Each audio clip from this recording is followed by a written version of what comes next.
After starting the year an all-time best 5-0, the Chippewas have fallen on hard times, dropping 7 of the last 8 available points. Tonight, under the cloudy skies of Burton, Michigan, they wrap up their 3-game road trip with a game against a revamped and clicking Wolverines team. Good evening, everybody, and welcome inside the wooden bleachered Crystal Fieldhouse. Alongside Devin Serra, my name is Reagan Cleaves, and we are happy to have you along as the Central Michigan Chippewas and Michigan-Flint Wolverines open up their 2022-23 MCHC East campaigns here at Crystal Fieldhouse. Well, Devin, last year Central Michigan dominated these matchups against a U of M Flint team that came in only with 1 win thus far on the season. This year they already have 6 wins this season coming into this matchup. What's different about this Michigan-Flint team? Reagan, it is a revamped University of Michigan-Flint squad. They added 13 new skaters just this year alone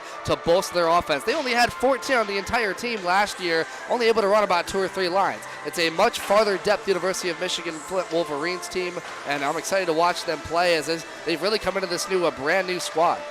Indeed they have, and last week Central Michigan is coming off of a bit of a rough weekend. They fell to Notre Dame by 11-4 and 6-5 margins last weekend. What does Central Michigan need to do here tonight to recover from that tough weekend? Yeah, it was so tough, and just the fact that they got overrun so early.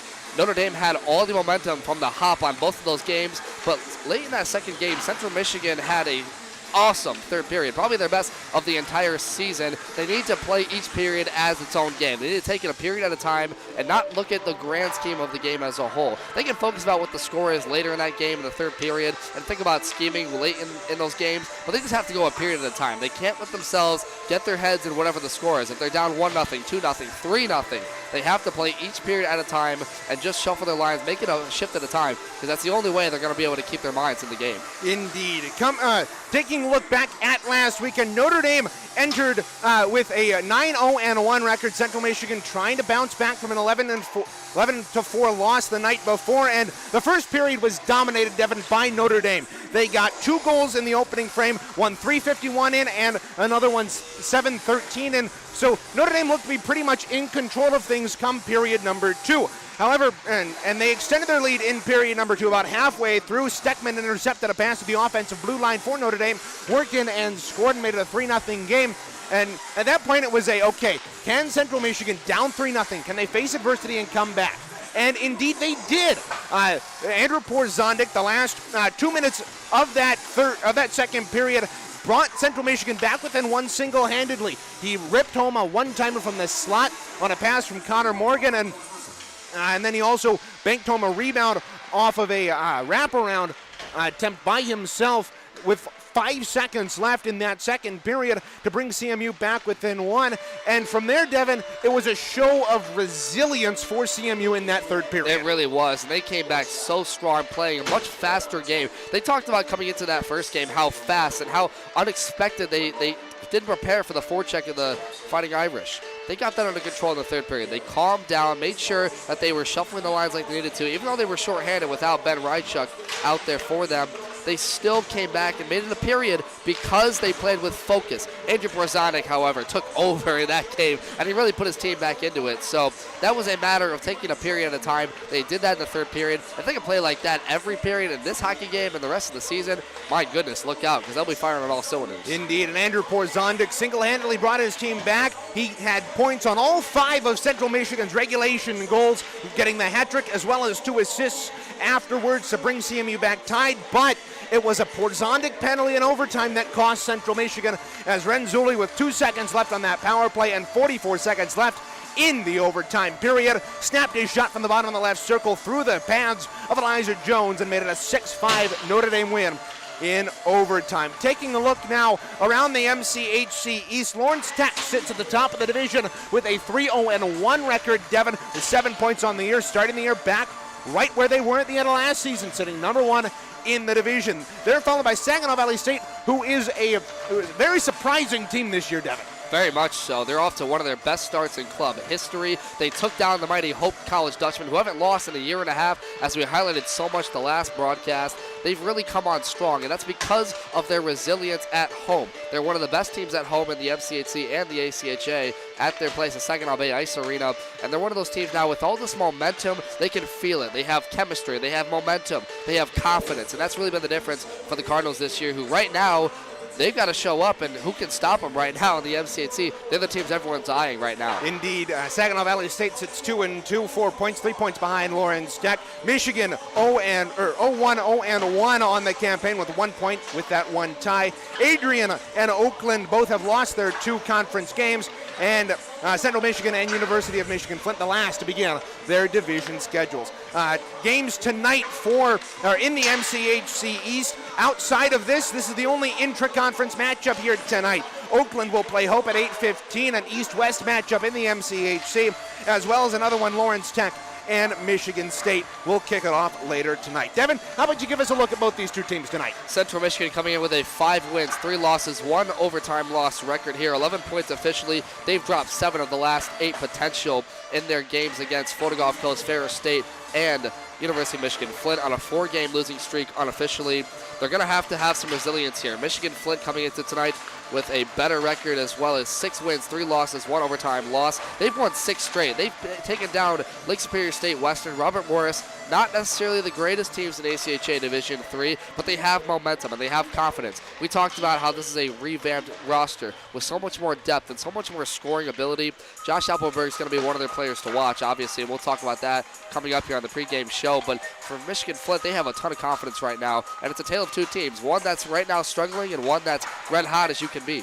Exactly, and taking a look at the series history, Central Michigan is 11-4 since their conception back in 2012-2013. They are 4-2 on the road here at Crystal Fieldhouse against University of Michigan-Flint. But Devin, CMU has been hot as of late in this series, winning 4 straight, dating back to about the 2019-20 campaign. Last year, they were dominant in this series. They won by double digits in Game 1, Game 2. It was more of a little bit of a slugfest for them. They had a tough first 25 minutes. Eventually, they would take over as Michigan-Flint kind of was tired with that shortened roster. But it's really been a case of Central Michigan just being the better team overall, having the better resources, having the better veteran experience. It's a brand new team. We talked about the 9 new skaters for Central Michigan. This is going to be a brand new game, a brand new matchup that really could go either way, I think, today. Indeed. Taking a look at our players to watch now for Central Michigan.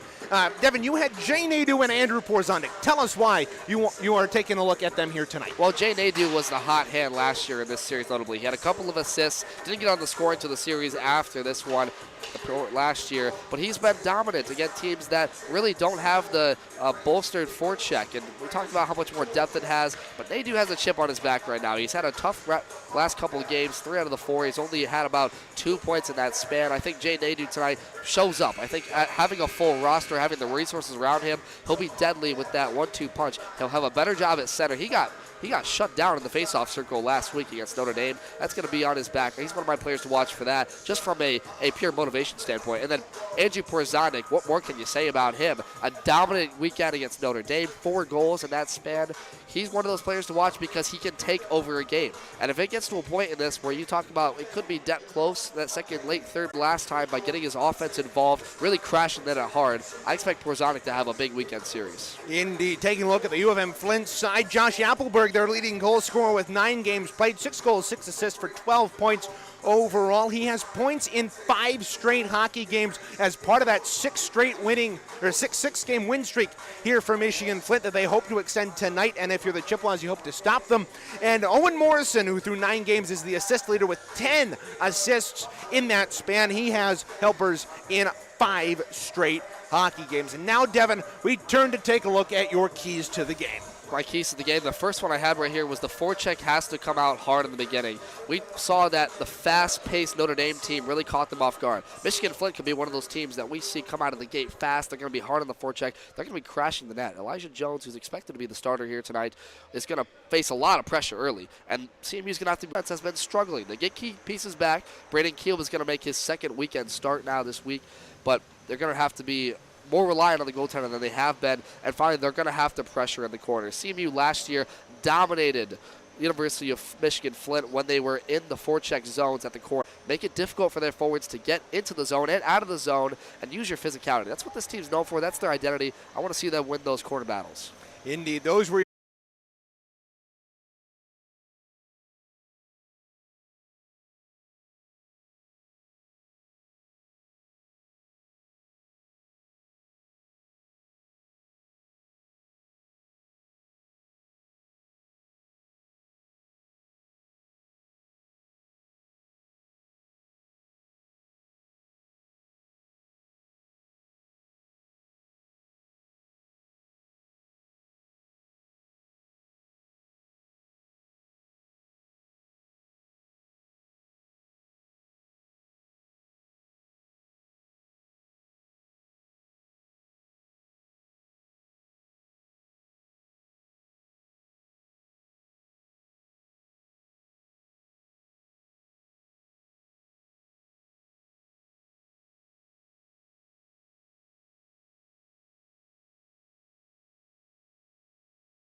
starting netminders tonight, presented by CMHIcehockey.com. For the University of Michigan-Flint Wolverines, they will send out number 31, Ryan Rogers. 4 games played, 2 wins, 1 loss, 1 overtime loss, a 2.99 goals against average, and a .803 save percentage. For the Chippewas, they will send out Lauren Jones with 6 games played, 3 wins, 3 losses, a 2.50 goals against average, and a .924 save percentage. Reagan. Thank you, Devin. And here are tonight's starting lineups for Flint. They send out Zeider, Appleberg, Birmingham, Lawson, and Morrison with Ryan Rogers in net to our right. Central Michigan sends out Ben Rychuk, Tyler Martin, and Hayden Flynn, their third line, getting the start here at Crystal Fieldhouse. And the defensive pairings will be Charlie Hayes and Christopher Martin. Central Michigan will go from left to right across your radio dial, wearing those road maroon uniforms with gold numerals and gold trim, gold helmets, maroon pants, and maroon socks. Michigan-Flint wearing those, if I do say so myself, very clean uniforms, decked out in maize with blue and white trim, blue numerals, blue helmets, blue pants, and yellow socks. Puck drop at center. We are underway from Crystal Fieldhouse. Central Michigan chases the puck into the offensive end up the near side. Birmingham took the pass too far for him, and Appleberg will move up left wing. Appleberg throws it around behind. He's bumped off the puck there by Christopher Martin, but Appleberg still has it. He'll move it up the wall to Morrison. Morrison up top to the near side. Lawson. He'll let a wrist shot go, and it's well wide. Across the way, Josh Appleberg controls, but Hayden Flynn worked him over and moved the puck out for Michigan-Flint. 30 seconds gone here in period number 1. CMU and Michigan-Flint battling in the first of a 2-game weekend set. This one sent down the ice, and Owen Lawson couldn't handle it. It'll be icing on the Wolverines. Solid first start for Michigan-Flint, entering in the zone quickly. Appleberg had a good look. Morrison as well. Good job by Hayden Flynn to really cut off the pass lane at the blue line and force a change the other way. Important face-off, they'll send out Jay Nadeau. He had a tough time in the face-off circle last week. He's looking to rebound. He's one of our key players to watch here tonight. Nadeau to dig in with a lemon. And the Wolverines win and rim it around the boards across the way. Gunnar Birmingham, lost it, and it's free behind the Central Michigan offensive goal. Thrown around the boards, Baker chasing after it with Birmingham. It comes free, and the Wolverines pass out to neutral ice is taken to the near side by Trevor Keller. Ahead to Lemon, and he'll rim it around the boards. Across the way, it's taken there by Daniel Coughlin. Coughlin got bumped to the boards on a good play there by Braden Gilb, and Central Michigan will take the puck and move left to right. Here's Isaac Gibbs across that line. Toe drags into the slot. He thought about interchanging with Nadeau, but instead he brought it to the right circle and fired a shot on goal. Bouncing puck into the near corner. Here's Stefano Scipono. He'll dump it into the opposite corner. Braden Gill back there to play it for CMU. 18:24 remaining in period number 1. Andrew Porzonik had a 6-point weekend last time out against Notre Dame. Dumps it in, and he'll get it now in the near corner after a little bit of an interchange, but his pass was intercepted, and there comes Hayden Rose. Austin Ritter controls it back in his own end across the way, looking to head up ice for CMU. He's got a man on him, and that's Daniel Coughlin. So Flynn will move to the near side for Martin. He'll dump it in. Yeah, that first line went to work. Isaac Gibbs and Andrew Porzonik just trying to bang away at it down low with Nadeau. And really, they had a good look at the end boards. Just not enough to get there. Porzonik had the position. He just couldn't get his blade to find it short side on the goaltender, Rogers. Christopher Martin takes it the near side at neutral ice, dumps it into the opposite corner. Ben Rychuk chasing after it. He was a big physical component that was missed for CMU as this one's deflected up and out of play. Last weekend against Notre Dame, CMU had a hard time getting physical with that much smaller Notre Dame team last weekend without Ben Rychuk. Yeah, and Rychuk's presence was obviously missed because they let in so many goals off rebound chances. It wasn't necessarily the fact that Lauren Jones let in 7. It was a lot of those second and third chance opportunities would come for Flint as the shots right there just missed wide, and that one would cause them to look beyond their heels and look to make chaos in front. And Ben Rychuk provides that assistance. He provides that chaos. He gets into the opponent's head. He makes it tough on them. And that's something they're going to get back here in this. Especially, they need him, especially in the midst of a 4-game losing stand. And not only is he a physical presence for CMU, he's the alternate captain. So they missed a leadership component there last weekend, and it showed in 11-4 losses and an 11-4 loss, as well as a 6-5 loss on Saturday. Draw to the right here of Ryan Rogers. Michigan-Flint will win it and chip it out to neutral ice. Charlie Hayes tees it up and fires it back in. Just under 3 minutes gone here in period number 1. Reagan Cleaves on the call for you here with Devin Sarah. Look out, Isaac Gibbs' shot on the slot was towed away by Rogers, and he was able to corral the rebound. A golden opportunity there for Isaac Gibbs. Yeah, look, a mistake in the offensive zone. Flint turns the puck over right to Isaac Gibbs in the slot area. Likes where he wanted the shot, just didn't get enough mustard on it. It was still loose in the crease. Keelan Baker couldn't catch it up onto it on time. And that's what you're going to see here is they're going to take those shots every time they can get them. They're not just looking to score off the first chance. They're looking at that second and third, crashing hard in the net. Braden Keel misplayed that puck at the offensive blue line, and that led to a chance the other way, but Sam Camara came back there for CMU and was able to force the puck away from the maize and blue. Now a stretch pass through neutral ice. It's deflected into the offensive end there by Owen Morrison. Yeah, and if you're going to allow Central Michigan all this time and space, already a couple missed passes in the neutral zone for Flint. That's kind of what pegged them last year, was the fact that they couldn't really get a lot of good offensive generation going.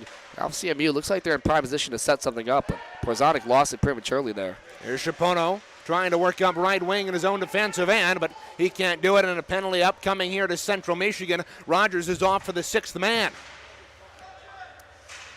Sam Camara will touch up at neutral ice, and we're going to have a penalty here. It looks like it's going to be a tripping call on Andrew Porzondik. So the last 2 Central Michigan penalties have been to Andrew Porzondik, one in overtime last week, and the first one to start 3:57 into this one. Yeah, Porzonic just trying to hold play at the end boards, kind of got behind on the play, allowed the Flint forward to get position on the puck and trying to get back to it, just tripped up his man, go to the box again, and early on in this one, this is a key penalty kill for Central Michigan. They have to keep some type of, if you can call it momentum going, and for Flint, it's the opposite case. They get a quick goal right here. It changes the story of this game completely. Central Michigan's penalty kills, 40 for 46 coming in. That's a pretty solid mark of 86.96, but well short of the 96 they had coming into last weekend against Notre Dame. Notre Dame lit them up on the power play, 4 goals on just 10 tries. Now look out, a one-timer out in front there by Owen Morrison.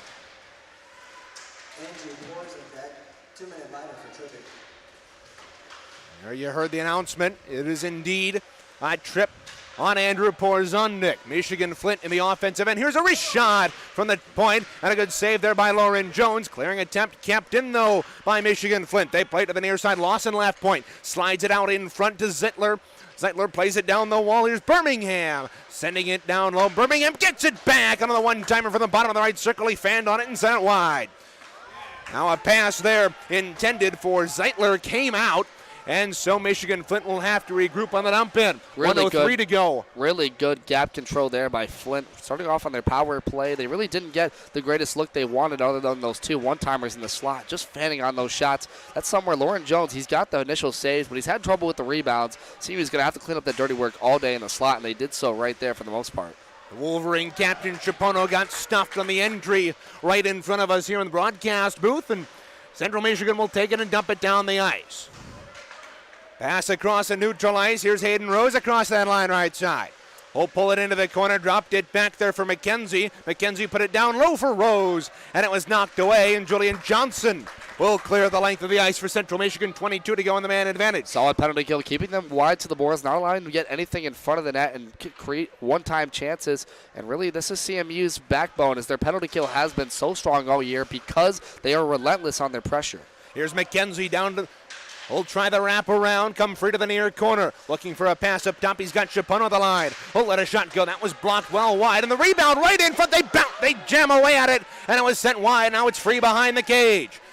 Taking it there is Grayson McKenzie. Getting worked over by Connor Morgan, but McKenzie comes away with it only momentarily, though, as Porzondik out of the box. Comes up right wing. He'll move across that line and down into the corner. Protecting the puck on the backhand. He'll work to the left corner. Circumnavigating the zone here. He'll send it across, but it was intercepted, and a great intercept there by Porzondik at neutral ice as he cut off the pass from Arnold. That would have been a sure breakaway. Boy, look at him skate, just so marvelous in his own end. Oh my goodness, that was close. Porzondik almost got his team on the board there with a shot that got through Rogers, but it went up and popped up behind him. 13:15 to go here in period number 1. Central Michigan and Michigan-Flint battling it out here in both their teams' respective MCHC East openers. Central Michigan has played some MCHC opponents here this season as they played Ferris State on opening night, beat them 4-1 before a couple of weeks ago. Central Michigan on comeback fashion lost to Ferris State. Here's a shot from Chippewa to the right point. Jones saw it all the way and holds on with 12:44 to go. Yeah, and it's really day and night with this Michigan-Flint team. Obviously, last year didn't have the best year, only 4 wins on the season, but they've turned that around completely. We talked about how it's a brand new roster. 13 new skaters came to this Flint team, and they've really shown their depth. They've cycled about 3 lines so far throughout this game. Waiting to see kind of more of that 4th line, but, I mean, they've had some really good looks, especially from that top line. Guys like Morrison right there for the one-timer chances. They just haven't been able to finish the play at all, and credit to CMU. They're pressuring well for the first 7.5 minutes. Michigan kept the puck into the line. Owen Lawson shoveled it around the boards. Ben Rychuk reached out, and it slid past him. He's got it through neutral ice, and if he moved to the outside, he lost the puck, and that negates the beautiful 3-on-2 chance Central Michigan had there. 12:15 to go in the opening period. Johnson gets hauled down. Austin Whaley on the bench wanting a penalty, but isn't going to get one. Oh, that pass went off the skate of Julian Johnson, and Michigan-Flint will play it back to their own end. Over the line, here's Appleberg. Appleberg to the outside in the circle. Lost control of the puck, and Clements turns and fires it up the board. Kept to the near side by Lawson. Lawson, let a shot go. Saved by Jones. Rebound popped up in the air, and he holds on to it here with 11:52 to go in period 1. Man, that was dangerous. Good rebound control by the goaltender, Lauren Jones, out of Fenton, Michigan. Right there on the doorstep was Owen Morrison, who this season has 13 points. Right? You talked about he has 10 assists this season. He's had 9 of those, in the last 5 games or so? So a good opportunity right there, and Jones just diving in quickly. He has to be such a small body in front. He relies on those defenders to whack the sticks away or puck away in front of him with their sticks. Right there, showing his poise. Both Appleberg and Morrison, the leading scorers for Michigan-Flint, were held off the score sheet in each of their first 4 games against Michigan State and Adrian. So they have been on a tear as of late, as has been Michigan-Flint, Devin. They've gone 6-0 in their last games, sweeping Lake State, Robert Morris, and Western Michigan. Here's a shot there by Hayden Rose, gloved out of the air by Lauren Jones, will hold for a whistle. And what's more impressive is they've taken care of business against the teams that they actually expect to. Western Michigan, of course, not one of the better teams in the MCHC. Lake Superior State, we know they don't really have a roster to compete. Robert Morris, now that's a key one because Robert Morris has kind of banged around with being a solid team, good team. They've had some upsets here and there. They beat Florida Gulf Coast last year. So for Flint, as we mentioned, the Ferris win too. This is a brand new team than from what we've seen in previous years. Big hit across the way. Both teams wanting a penalty, not going to get one here. Look out, here's Nathan Bottles across that line, left side. Fires a shot, and a save there by Ryan Rogers. Puck is free behind the cage, going in for it there on the near side's Gavin Harwood. Connor Morgan pinned to the boards. Down low, it's a 2-on-1 battle in favor of the Maize Sweaters. 9:10 gone here in the opening period. We're still deadlocked as we were to begin this hockey game. Puck free behind the net across the way. Zeitler will get to it and hold. This pass up the wing. Intended to go out. Didn't go out the first time, but he got it back and fired it back out. Up the right wing, Porzondik tipped the puck into the offensive end. CMU with finally some offensive zone time, albeit caught up at the end boards. They've been heavily outshot in this game so far, Reagan. Already 8-3, the unofficial total. And you talk about a team that really prides themselves on getting to the goaltender early. We talked about it. That was going to be Flint's strategy. They've done that so far in this one. Lauren Jones has played well, though, so far. He has. We're about halfway through this first period. Central Michigan spending a decent amount of time in their zone, but it's not enough to make up the deficit that they've had so far through the first 10. They feed it out in front, and that was a backhander from Keelan Baker. But it skidded all the way out to neutral ice, and picking it up at the Michigan-Flint logo, there was Braden Kilb. Up right wing, here's Isaac Gibbs behind the defense. He'll work it. Oh, his shot was blocked there by Ryan Rogers. A good save there from the Flint netminder. Yeah, point-blank range right there in Isaac Gibbs. And before that play, it was a beautiful feed from Baker to Nady right in front. Just really didn't look like he had his stick on the ice ready for the shot. And that's one thing that Nady, we talked about having a tough last couple of games. It looks like his confidence has strifed a little bit. He's had some good looks, and he's been able to get quality shots, but they haven't been with the striking power and the poise that we've seen from him in previous years. So right there, a missed opportunity for Nady as he just had him right there. And Isaac Gibbs, gosh, that's right where he has the dots. And give credit to the goaltender, Rogers. Tell you what, he's come up with already 3 key saves that I've seen. CMU hasn't had a lot of shots in this game yet so far, but the ones they have had quality. And credit to the Flint goaltender. He's come up big. Chuck taking the puck back in his own end, fending off the forecheck there of Grayson McKenzie. He lost the puck though at neutral ice, and McKenzie will pick it up over right wing. Whole work into the circle, a shot. And Jones gobbled it up in the midsection with 9:11 to go here in the opening period. Fans, don't forget that the CMU Club Hockey Network YouTube channel is your one-stop shop for highlights, exclusive interviews, and full game broadcasts for men's Division III and women's Division II hockey. Make sure to subscribe and turn on notifications so as to never miss a moment of Chippewa hockey. Just go to YouTube and search CMU Club Hockey Network to find the channel. CCHN, your home for Chippewa hockey. Puck bouncing around in the Central Michigan slot. It's pulled up to the right point. Here's Hilberg with a shot. And it was blocked out in front. Now Morrison, Heberg at the right point. He'll let a shot go blocked there by Chuck. Central Michigan, Devin, hasn't been able to get out of their zone much at all in this opening period. Yeah, they're definitely giving them the slot and the high areas up by the blue line specifically. I don't really see them moving their feet enough. They're kind of just waiting in front for that shot to come and block it for Lauren Jones. I'll tell you what, the guy we missed last week, Ben Rydchuk, coming back from his absence, the senior from Granville, stepped up big right there. There's a shot right there saved by Rogers. And the credit to this team, they haven't had the best defensive poise, especially with the pounding they took in that first game against Notre Dame, but they are blocking those shots, and Ben Rydchuk is going to be in front of that and be that presence. So right there, that's just kind of what's accustomed to them. They're going to give up the high areas, they're going to give up the blue line, but they're going to take that all day. Michigan-Flint wins the defensive zone draw behind the net. Here's Owen Lawson. Oh, rim it up the boards. Here's Siraki stepping into that one, but it was blocked and comes back out. His pass was just too far for Charlie Hayes, and he's going to have to race back there with Trevor Keller right on his heels.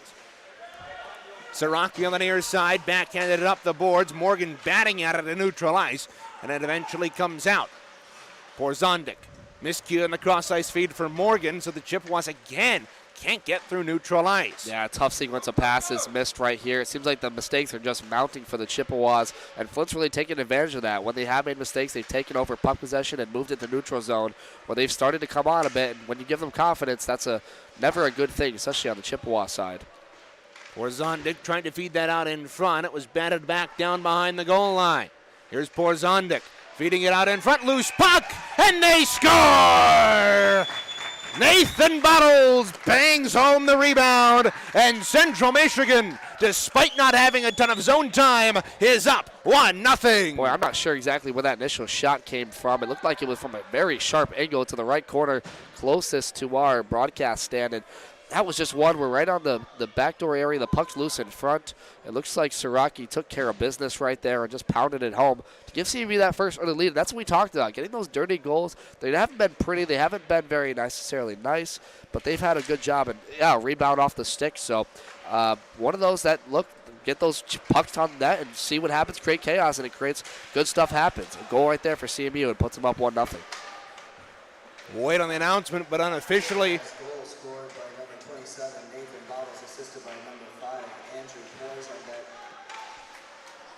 so Porzo getting his 7th point in just 3 games, dating back to that first Notre Dame game. Bottles on the season has 6 goals, and this is 10th game. Played every game for CMU, got things started early in his ACHA career, scoring in his first game for Central Michigan back on opening night against Ferris State, the transfer from Arcadia. 6:41 to go in period 1. Time of the goal, 12:36 for Nathan Bottles. Jay Nadeau worked it down the wall, came free into the slot, and Michigan-Flint will take over. Here's Gunnar Birmingham. Up left wing to Appleberg. He tried to work over the line, but Julian Johnson took it and threw it around the boards. Bouncing puck in neutral ice, fished down to there by Clements. Brandon Clements to the outside. Takes his man to the boards. Rattled around behind the net. Michigan-Flint working right to left here in the opening period. A pass was cleanly intercepted there by Brandon Clements. He worked it back to Camara, who his former defensive partner, but last weekend Tyler Cataline split the two up and had Clements start playing a little bit of forward after a good week of practice.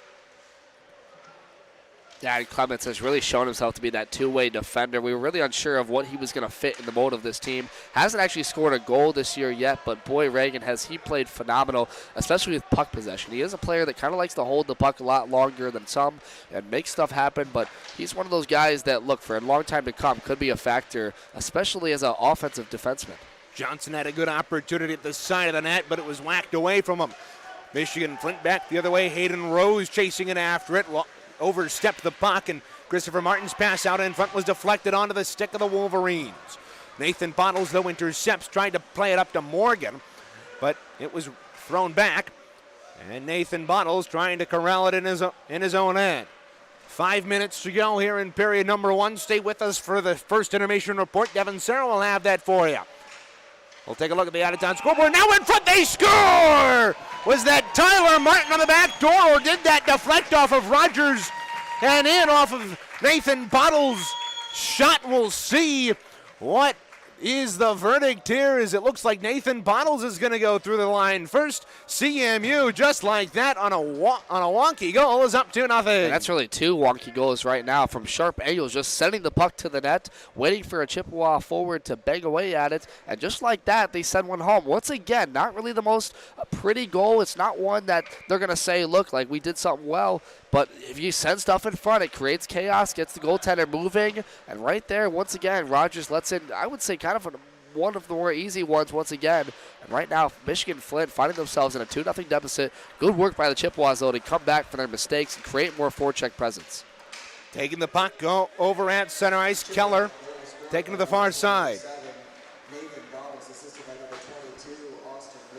So Bottles already with 2 on the night. And for the transfer from Arcadia University, boy, 7 goals on the year. He has now solidified himself as the team leader, or excuse me, third in points unofficially. Third leading goal scorer for Central Michigan. Big hit in the corner brings the Chippewa fans to their feet. Back at his own end, taking it, here's Gavin Harwood with 4 minutes to go in the opening period. Central Michigan off of 2 Nathan Bottles tallies has his team up 2-0. In a game that they have been pressured in their offensive end more than they've pressured. Chapono ripping one wide from the left point, taken across the way there by Appleberg. Appleberg worked it up top for Birmingham. Birmingham's pass across, skidded through the wickets of Ben Reichuk. Taking along the near side, Sam Camara flipped it up the wing, too far for Ben Reichuk, and Chapono will take it. The Michigan-Flint captain throws it ahead to Appleberg across the line, right side, a shot! And Lauren Jones kicked that away. Yeah, and you're going to see a lot heavier plays coming. We've already seen the hits starting to mount up in the second half of this first period. For Flint, now the pressure is on them to start pressuring these forwards and force them out of the slot area. And on the other way, they got to start creating chaos on Lauren Jones. I bet that's going to be their game plan heading into the period, but not before this one ends. Michigan thought they were going to clear it, but good work there by Johnson to work the puck free. Here's Camara, the high slot, and a shot, and a good glove save there by Michigan-Flint's netminder Rogers. Had a big screen out in front of him, and he was able to make that save. Well, that screen was created by Camara, getting it back at the blue line, and really it collapsed in front of him. Rogers, it seems like he's good on that glove side. They try and shoot on him from that right wing side, a lefty goaltender with the glove stand, and that's the area that they try to avoid, right? We've seen Isaac Gibbs fail to score on that one. Look out. Porzondik right off the draw, ripped it high left. And he tried to go left top post there, Reagan, in the corner on the blocker side of Rogers that time. So he sees that weakness in him, and that could be the side that they're targeting on him. And he had the space, he just couldn't hit it. Puck free behind the net. Central Michigan feeds it out in front. Nathan Bottles looking for point number 3 on the night. But it just wide. Bottles has it up top, throwing it across, intercepted though, and back here comes Hayden Rose, and a possible 3-on-2, but he pushed it just too far, and Bottles created the turnover. Rose gets it back though across the line. will work it back in front. Tried the one-timer there for Ethan Arnold, but Michigan-Flint has to regroup here. That was a good play there by Ritter to intercept the passing lane. You know, he had a really tough series against Notre Dame. Kind of gave up a fluky goal after he fell over when a Michigan player streaked in. That would end up being the game-tying goal as we'd seen CMU come back. But the thing is with that is Ritter's one of those players with that big body. He creates chaos in front, and when you get a body-to-body, Ritter's going to win the battle 9 times out of 10 right there. Good job with the defensive poise. 1:49 to go here in period number 1. Reagan Cleaves and Devin Serra inside the broadcast booth with you here. Matt Ryder working the camera for us. Here inside the old-fashioned Crystal Fieldhouse here in Burton, Michigan. Very old-time feel to it. We've got the wooden bleachers and short glass. Boy, is this space heater nice, though, above us, eh? I like the heater. You don't so much. I generally, yes, heat's nice, but I prefer not to overheat while calling a game. Well, it also doesn't help when you're wearing a suit jacket, but I see you've already let them take that one off. Oh, I've already taken that. I took that one off 2 minutes into the game. 1:09 to go here in period 1. Puck battle for it in the Central Michigan offensive corner. Clements is taken down, and he gets jumped on top of, and we might have an extra penalty. Here's Hayes teeing up and firing one, and Central Michigan is going to go on the power play. Clements drawing it at 19:03. Yeah, that was the rough call there. That was number 13 working in there for Flint. That was Dakota Lehman, and I in the corner trying to get down there with Clements, and both of them bang away at the boards. Clements got tripped up hard on that one, fell to his knees, and really he was right there in front of Lehman, just the guilty party, obviously.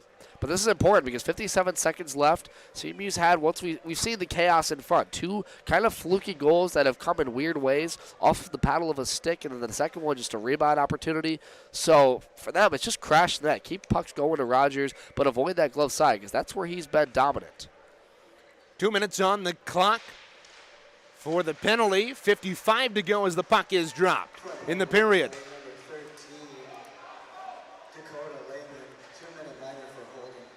So Lehman off for a hold. There's a shot from Bottles in the right circle, and Rogers held on. 43 ticks to go in the period. Now this power play group is something a little bit different than what we've seen. Nadu's paired up with Baker and Bottles on this one. Usually it's Isaac Gibbs filling up that area. But, Bottles right now with the hot hand already early in this first period, 2 goals. And why not put him out in the power play? He's at the left point, throw it down. Baker, a shot from the slot and point blank. And a gargantuan save there by Rogers. A great opportunity for Keelan Baker, but he was denied. Senior from Grand Rapids, Michigan, 4 goals, 2 assists, 6 points on the year.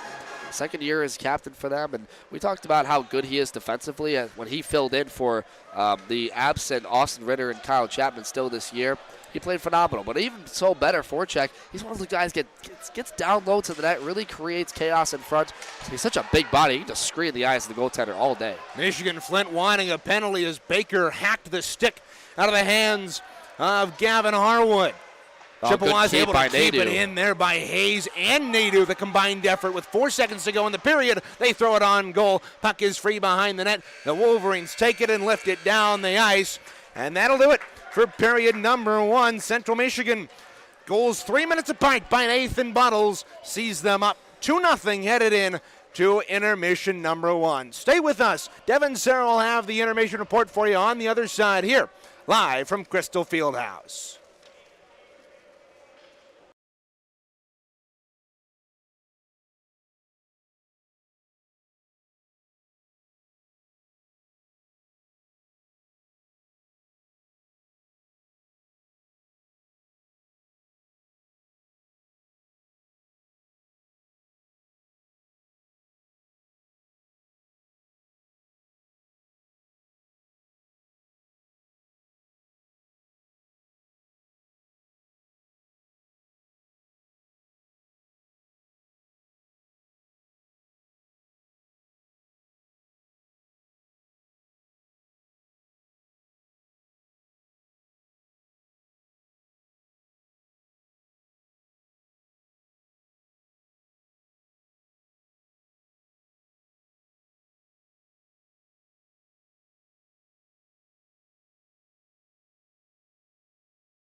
with you inside the Crystal Fieldhouse from Burton, Michigan. Central Michigan finds themselves up in a 2-0 tilt against the University of Michigan-Flint Wolverines after a pretty back-and-forth period that really saw both teams colliding and having great offensive chances. Central Michigan officially being outshot 11-10 in that period, but it was all about the fluky and wild, wacky plays. The first goal was scored by Nathan Bottles at 7:32 of that first after he took a sharp angle shot that went off a Flint defender into their own net. That put the Chippewas up 1-0 early in this game, and then later, quickly in that period, just 2 minutes later, Nathan Bottles had another goal, his second of the night, that was from the same exact angle from the right slot area near the right corner, and it was set in front from a sharp angle, banged away at.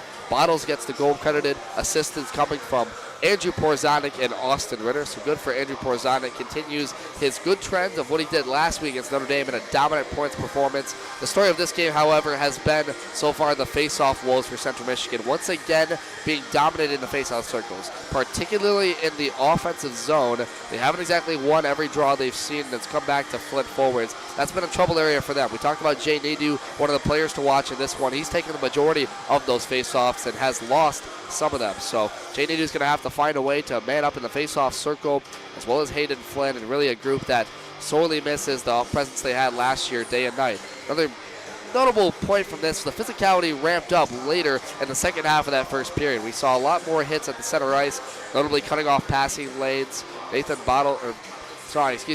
Baker took a big hit just off the near side corner, so physicality is ramping up. This could be something we see going forward. Flint obviously down 2-0 in this one off of somewhat fluky goals, as Luke Rogers for them hasn't played that bad. He's saved most and sweep against the Chippewas and Ferris State Bulldogs. So that's our untitled scoreboards for that one. The first official ACHA Men's Division III rankings came out today, and it was sort of a mixed match of bags and one that was very chaotic and confusing. Sacred Heart officially comes in as the #1 team in the nation, despite only having a 5-0 record on the year. Notable teams outside of the top 10 were Saginaw Valley State and Grand Valley, ranked 15th and 17th. Saginaw Valley State 10-1 on the season. We talked about how good of a start they had to the year. And outside of the top 10 rankings, very strange for the Division III side rankings. They obviously, in the beginning of the year, it's still very early. We've yet to see them cycle through of strength of schedule and notable opponents, Hope College, who are ranked 5th right now. So a lot of chaos going on with the rankings, and we'll have to see where it goes in the next couple of weeks. We'll keep it all updated for you on CCHN as always. As for our Chippewa School Board, volleyball was in action at NIU tonight. That game started at 7 p.m. Eastern Time. And we'll have a score update for you as well in the second half of this hockey game and the intermission report with Reagan Cleese. That's all we have so far for Crystal Fieldhouse. Will be in Martin Ice Arena tomorrow. But stay tuned. Central Michigan up 2-0 right now off of wacky goals. We'll see if this weird night continues. Stay tuned. Second period puck drop next, coming up on CCHN.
number 2, Reagan Cleaves, and joined by Joel Drucker here to start the second period. Devin's off taking care of some business, so Joel's joined me here to start the second period. Joel, what do you think about that first period for Central Michigan? Well, I noted a couple things down on my on Devin's notebook, but fairly even period, to be honest. Shots were roughly even, 10-11, favor of U of M Flint, but I think it was just because of that one power play they had, which kind of gave them a really extended zone time. But fortunately, now Central's going on the power play for about 1 minute and 3 seconds, so hopefully we'll get some of that extended zone time this time to start the second. Indeed, Central Michigan here to start period 2. We'll head from right to left across your radio dial, wearing those maroon road uniforms with gold numerals and gold trim, gold helmets, maroon pants, and maroon socks. And Michigan-Flint wearing those new to this season gold maize jerseys with blue numerals and white and blue trim. Ryan Rogers, who stopped 8 of 10 CMU shots in that opening period, will be in net to our left. And Lauren Jones, who stopped all 11 of U of M Flint's shots, will be in net to our right.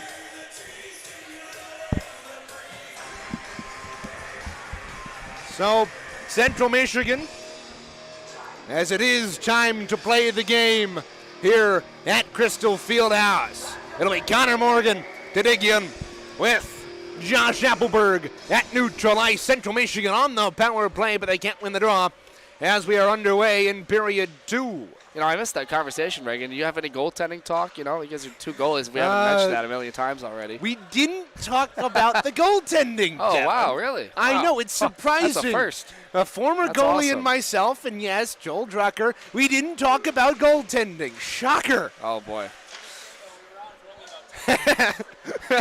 Always fun having Joel Drucker on our broadcast. Indeed Really it good is. stat man as well. Really does a good job keeping our shot totals and stuff that I miss, obviously.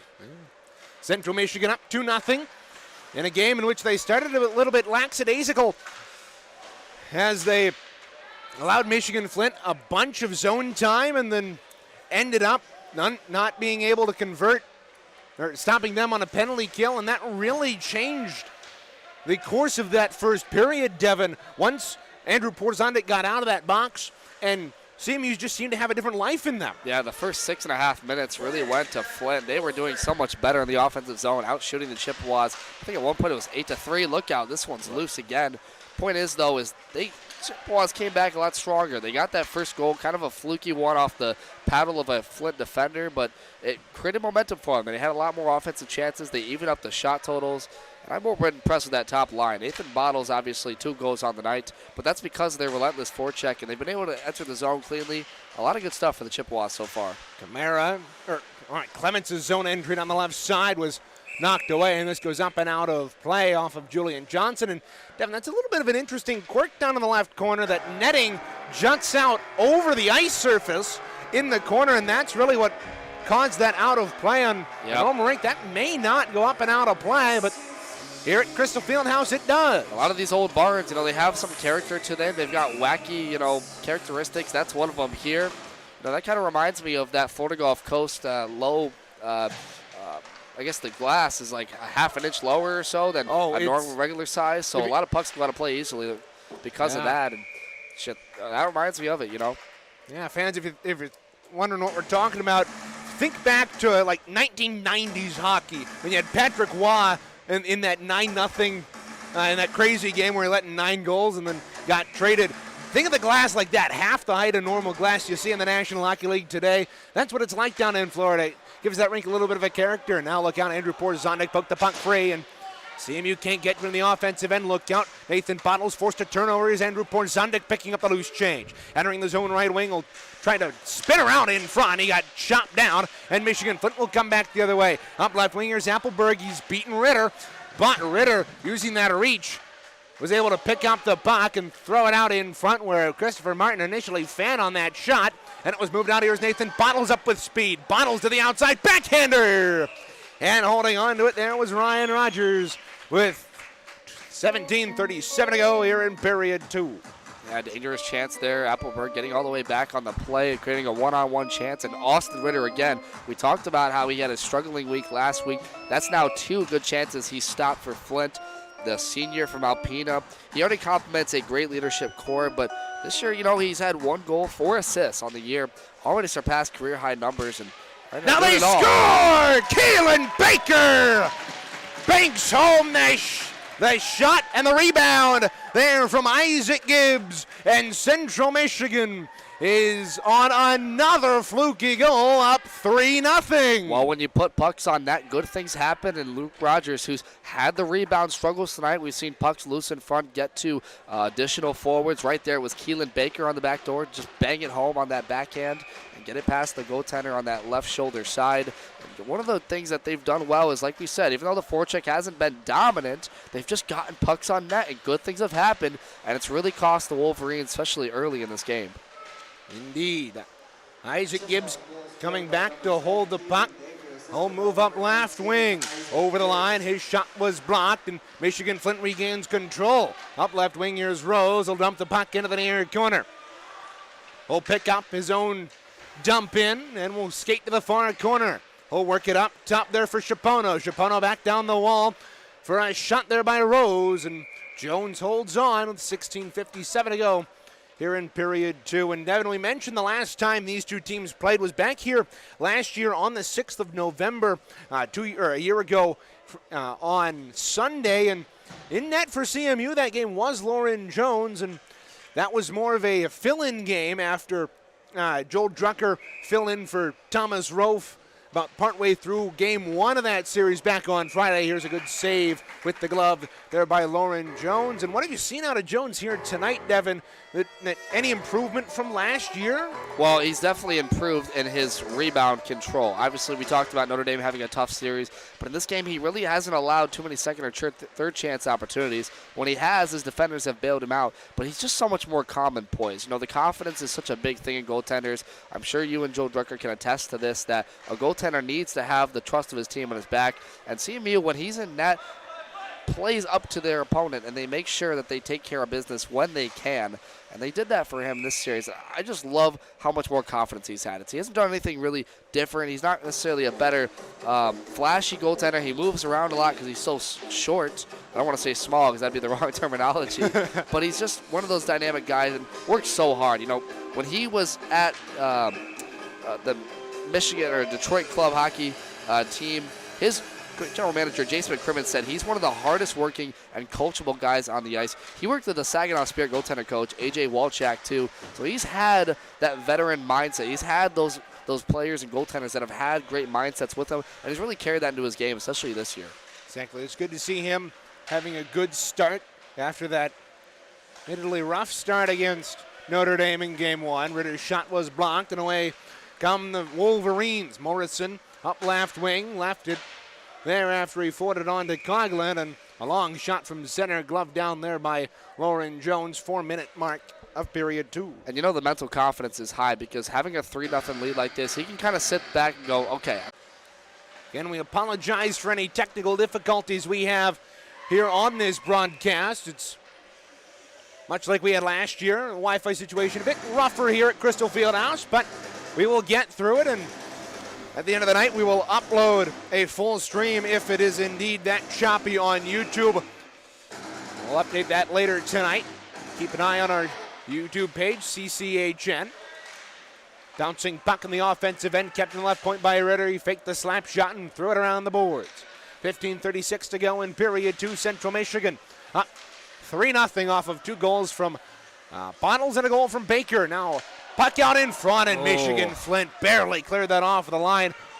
That was almost the deja vu moment from Bottles' second. And they had 2 defenders screening away Bottles, and it still almost got through to him. Man, Connor Morgan really with that speed, cycled the puck well, got it to a good angle where he could throw it in front to Porzondik.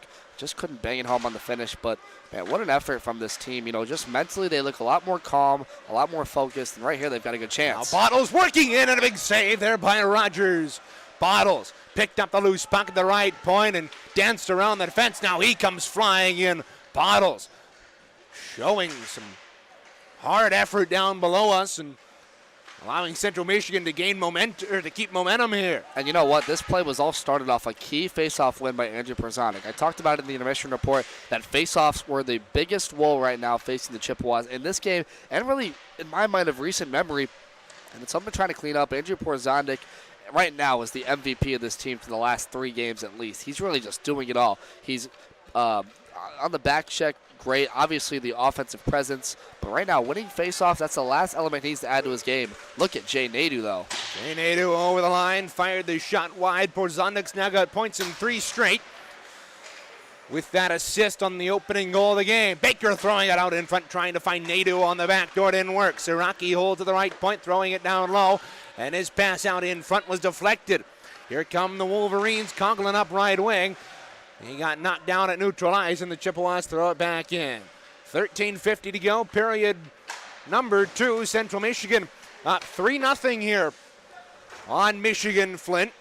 And Central Michigan is leading after one period of play this season. They are 2-1. And that one loss coming back against Ferris State on the 15th of October. This one's going to go down the length of the ice. Icing is waved off by the linesman. So the clock continues to roll. And you know, Reagan, this is the end of a 3-game road trip for them. And really, historically, CMU hasn't been one of the worst teams on the road. Now but look down Appleberg in from a sharp angle. This is still a game that a team that's been red hot at home is impressive, especially because Flint's only had 1 loss at home this entire season. That was in overtime to Adrian earlier this season. So now a rebound out in front. They score. Josh Appleberg pulls Michigan-Flint back within 2. It's a 2-goal hockey game. Yep, Appleberg with the rebound. Once again, we talked about Lauren Jones is having a good game up to that point with the rebounds. That one just gets off his left pad. It looked like went right in front there for Appleberg, who bangs it home. One of the leading scorers for the Wolverines. Gets to those high danger areas and right there got past all the defenders and just banged it home. And really a defensive breakdown for the Chips, not really taking care of bodies in front. Just like that, it's a 2-goal deficit now for them. Appleberg's got 7 goals on the year, and all of those have come in the last 6 games, including this one.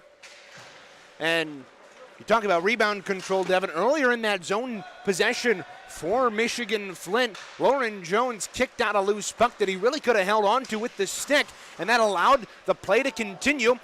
And Michigan-Flint to eventually get that momentum and put it past Lauren Jones. Nathan Bottles works it up left point for Ritter. Fires a shot and it goes wide.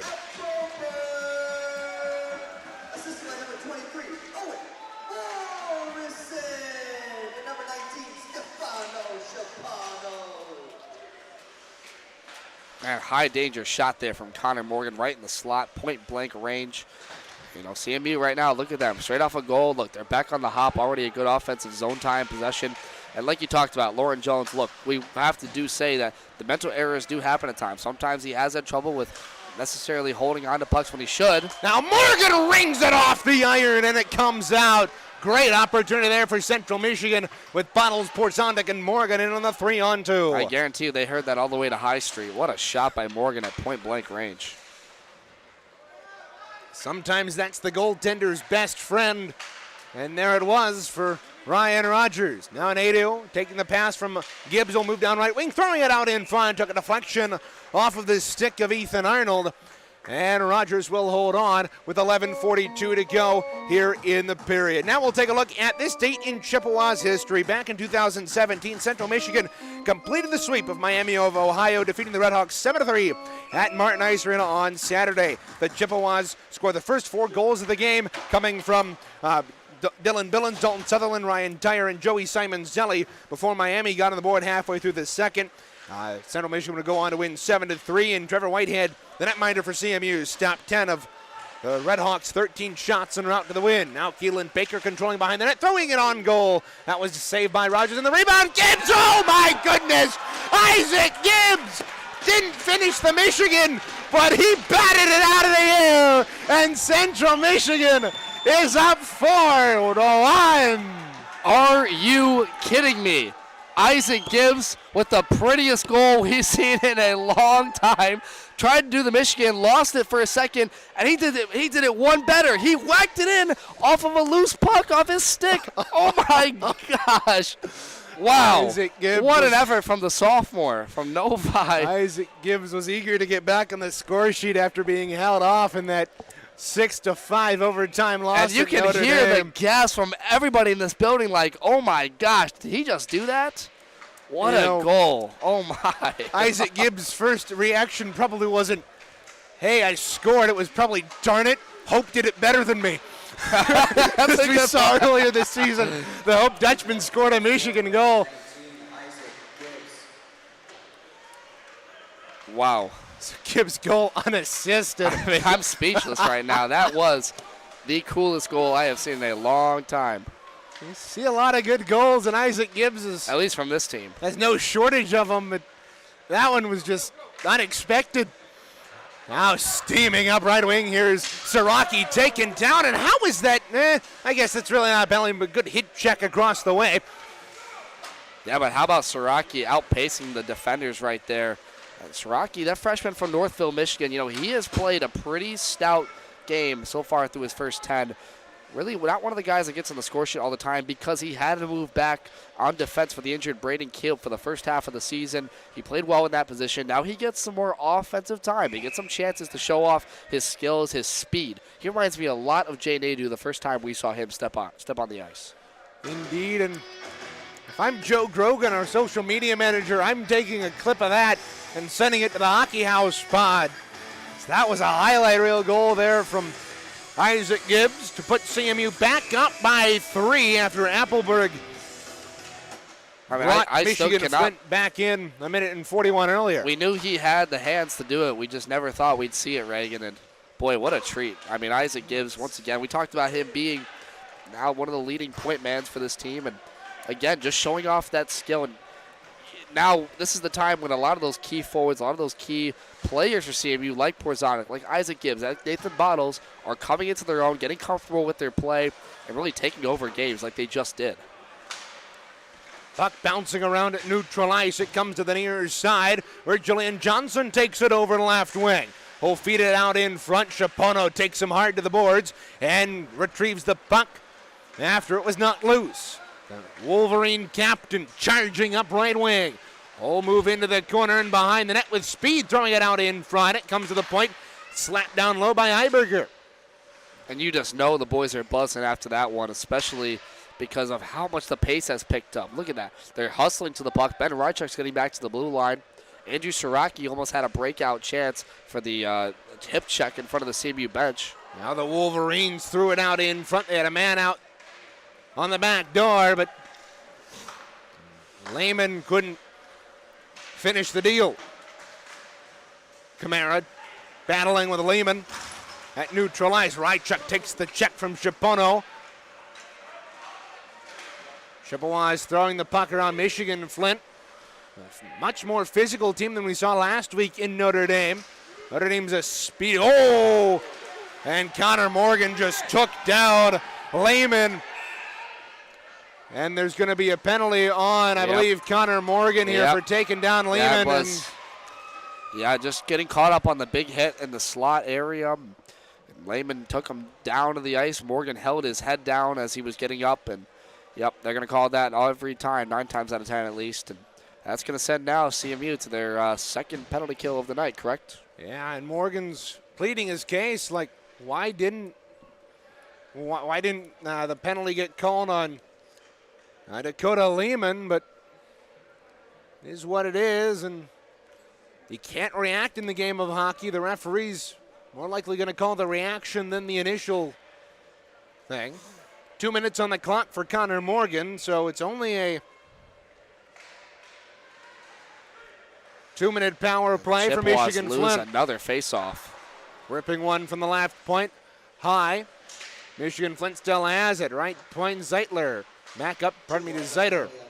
Zeiter holds it. He'll walk the line. Throw it down the wall here for Birmingham. Birmingham holds on the near side. 20 seconds gone on the power play. He'll work it down low for Appleberg. Back up. Here's side to Birmingham. Birmingham in the circle down low to Appleberg. Out in front. It hit a Chippewa stick and did not come out. Great keep there by Justin Zeiter. Down on the near side, Birmingham in the corner. Up top for Zeiter through traffic with the wrister. It bounces free in the right circle. Back up to Zeider at the right point. He'll throw it down the wall for Birmingham. Birmingham down low to Appleberg. Appleberg to Birmingham. His shot goes off the side of the net, and Appleberg takes it back behind the goal. 1:06 to go in the power play. Birmingham up top to Zeider. Zeider a shot. Sticked away there by Lauren Jones. Michigan-Flint controlling the puck in the offensive end, and that one-timer's ripped high there by Morrison on a point-blank chance. Now Nathan Bottles cutting through neutral ice. He's got a shorthanded opportunity to the backhand. Goes in on Rogers. He makes the save. Man, it looked like Bottles wanted the hook call right there. Didn't get it. He had just two defenders trailing him on the play, but he got the inside positioning. God, that is so impressive from the transfer from Arcadia. Showing off his speed and puck skill work right there. Able to dang around the defenders. How about, again, Andrew Porzondik had a nice block in front right there. He's one of those guys that always keeps his feet moving. He's always trailing the play well. He's always keeping up on the defensive side of the ice. Porzondik doing it all for the Chippewas. The broadcast of today's game is a copyright presentation of the American Collegiate Hockey Association, the CMU Club Hockey Network, and Morale Television. No reproduction, retransmission, or other distribution of the descriptions or accounts of this game may take place without the written express consent of the ACHA, CCHN, and MHTV. Now Michigan-Flint will work left to right here in period number 2. Lawson in the pass just too far for him. And the Chippewas will clear it back in. That face-off forced off of an icing by Michigan-Flint. Now Jay Nadeau gets taken down out in front, albeit coincidentally by Grayson McKenzie, but probably wanting a call there was Jay Nadeau. Out of the box stops Connor Morgan. Central Michigan's 2 for 2 on the penalty kill. 6:26 to go in period 2. Long shot in on Lauren Jones. It hopped up after it hit him, and here comes here comes Andrew Siraki. He got knocked off the puck at neutral ice across the way. The Chippewas chip it up ice. Here's Isaac Gibbs across that line. Will cut in front, and he's bumped off the puck. Good defensive play there by Chipono. Now the Wolverines chip it up and out of play. With 6:02 to go here in period 2, a fast-moving hockey game here from Crystal Fieldhouse. Another solid penalty kill. They're allowing a lot up top of the blue line, but they're not allowing a lot down low. And that's really been the key for this Central Michigan penalty kill. One of the best in the nation. Coming into tonight, they were 40 for 46, only allowing 6 the entire season up to this point. That's good enough for around 87%. And for CMU, that's one of their strengths is that defensive play, and it's something they have to get back to this season, especially when they start playing really, really good offensive teams like Saginaw Valley State and Grand Valley. And that 87% ranks 7th in Division 3 as this goes up and out of play off of a Chippewa stick. And among qualified teams in Division 3 and 4th among teams who have played at least 9 games this season. So Central Michigan, who's kind of struggled in the latter half of last season with those special teams, have gotten off on a really good foot thus far this season. Yeah, but it's been a credit to some new players. Andrew Siraki looks like the second coming of Keegan Moore. Really good penalty killer, is able to do basically everything they need, disrupting passing lanes. Clements has been good. Obviously, Ben Rychuk. This team has all the makings of a good defensive poise. They just have to do it in the 5-on-5. Now look out, here's Appleberg from the circle. He scores! Josh Appleberg has 2 on the night, and Flint is back within 2 with 5:27 to go. Quick turnover at center. He streaks in from the right circle and puts it past the blocker's side and knocked the water bottle case off out up in that top corner of the post. And for Appleberg, now his second of the night. That's now 3 forwards that have scored 2 goals in this game. Bottles has 2. Isaac Gibbs on CMU side, and now Appleberg with 2. Gibbs actually has 1 goal and 1 assist, so one of 3 players with 2 points on the night. So Michigan-Flint not out of it yet.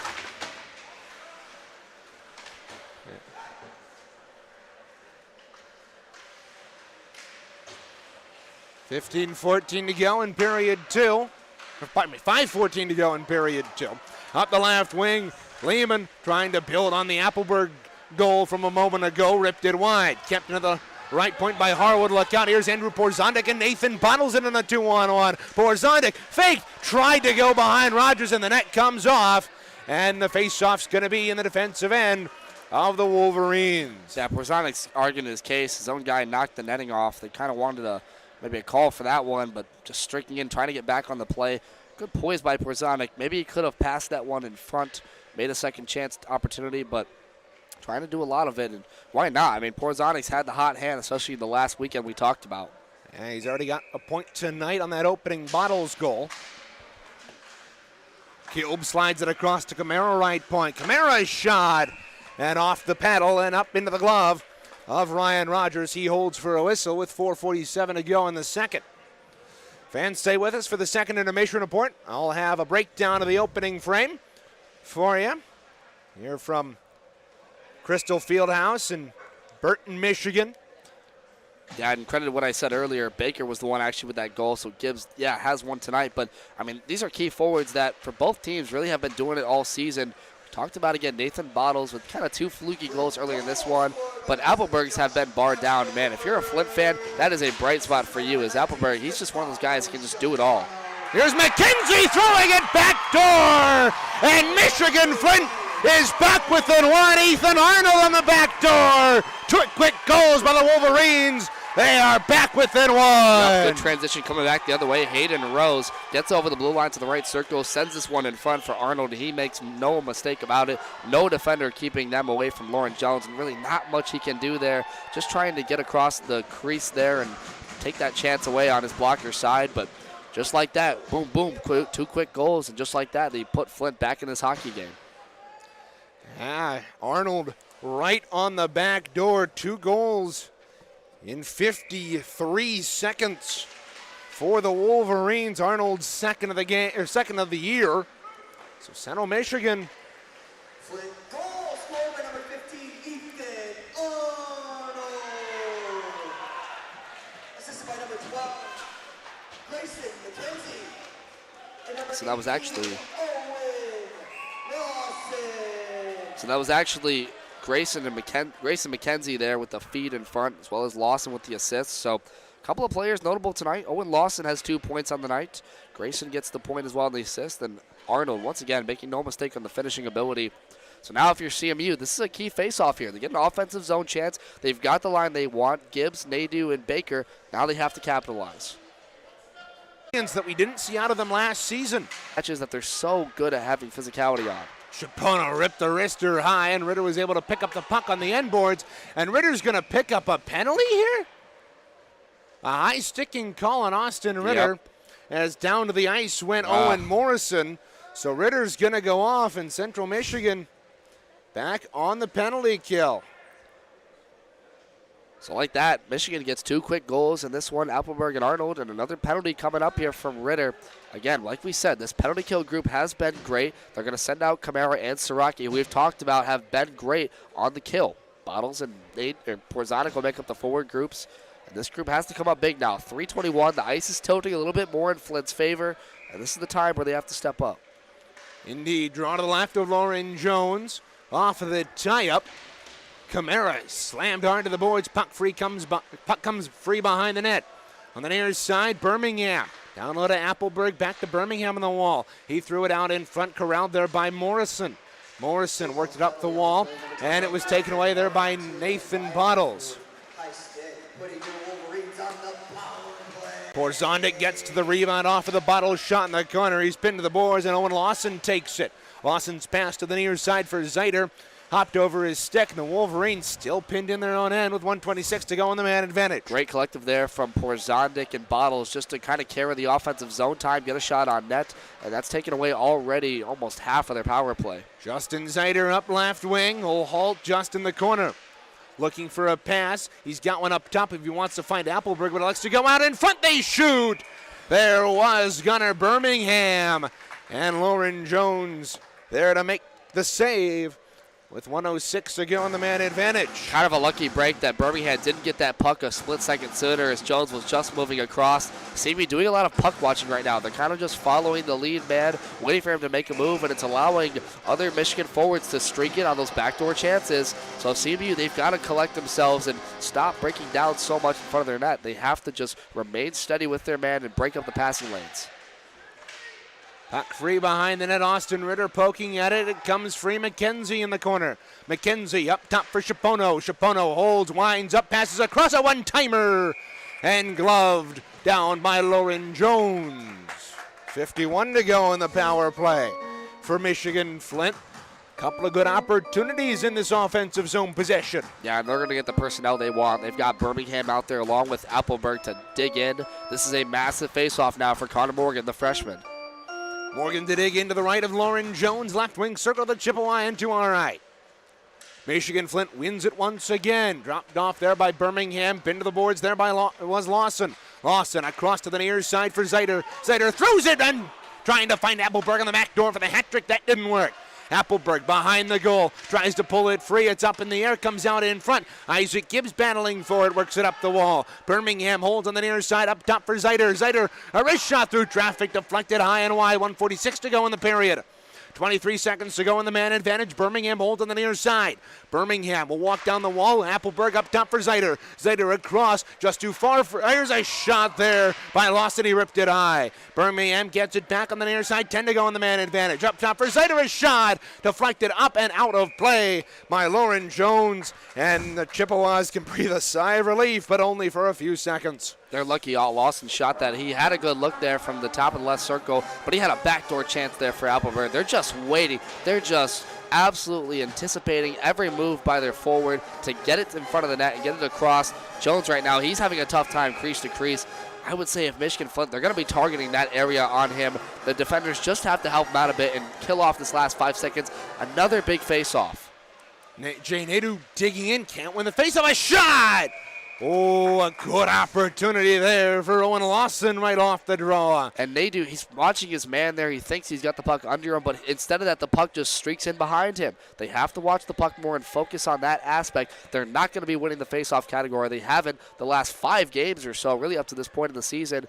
It's an area they're trying to improve on, but man, it's really costing them in this one so far. And you know, on that, it's not necessarily Nadeau's fault. He did his job. He tied up his man. Those Absolutely. wingers have to get in there and come off. Oh, quick shot off the draw there by Keller, and kicking away the shot there was Lauren Jones. And that's what we talk about, Reagan, the puck watching kind of ability. Right now, Flint with the momentum. Just look out here. Again, with a good chance. Chippewas have killed off that penalty. Chapono holds at his own blue line. Central Michigan 3 for 3 on the penalty kill here today. Nathan Bottles controls at center. He gets lit up there by Lehman. Now a shot by Nadeau from the left circle. Glove down by Rogers, and that's what? First shot on goal for CMU in about 3 minutes. Well, absolutely. I mean, the story of the minutes. second period has been Michigan-Flint's just taking advantage of CMU's mistakes. They've had some missed passes at the neutral zones, create turnovers, and Appleberg has finished the job so far to this point for Flint. Pretty much doing it all. You know, Arnold scored off Grayson's feet in front. It's really just been a tilt in this second period. CMU's the better team in this game overall, but you give Flint a little bit, and they're going to take a lot. Appleberg won the draw. He'll steam up right wing. Got the puck past Siraki. He'll move in. Scores! A hat trick for Appleberg, and 3 unanswered goals for Michigan-Flint, and we are tied. Once again, Appleberg just doing it all. Takes his own at the neutral zone. One of those guys, look, that area he loves. That right circle right in front of the dots. Gets it past the blocker side again on Lauren Jones, and that is an area now he has struggled once again. Flint now with 3 unanswered in this one to get in front. And, you know, we talked about it again. The face-off draws that they've lost have led to this kind of momentum and this kind of forecheck for the Wolverines. You talk about face-offs. Appleberg won that draw in his defensive end and moved up the right wing uncontested. And if CMU's wingers will come in and help Nathan Bottles up on that, maybe they're able to tie up Appleberg and prevent that coast-to-coast goal. 27 to go in the period. Charlie Hayes holds at the left point. His shot is blocked up and over the netting by number 24, Trevor Keller, with 21 ticks to go in the second. Stay tuned, folks. Reagan will break down all this coming up in the second intermission report presented by CMHIcehockey.com. And boy, will you have a lot to break down from this one. We saw basically a Michigan twinkling puck style kind of trickle play, and then now 3 goals and a hat trick from Appleberg. There have been 6 goals in this second period alone. Hayes holds at the left point, throws it down low. Isaac Gibbs taken down in front. Chippewas wanting a penalty save and the rebound out in front. Morgan still has it. Lost the puck. 7 to go in the period. Morgan holds, looking for a pass up top for Hayes. He'll tee it up and fire a shot. Gobbled up by Rogers, and with 2 seconds to go, The Chippewas are going to pull Lauren Jones for the 6th attacker here with 2 seconds to go.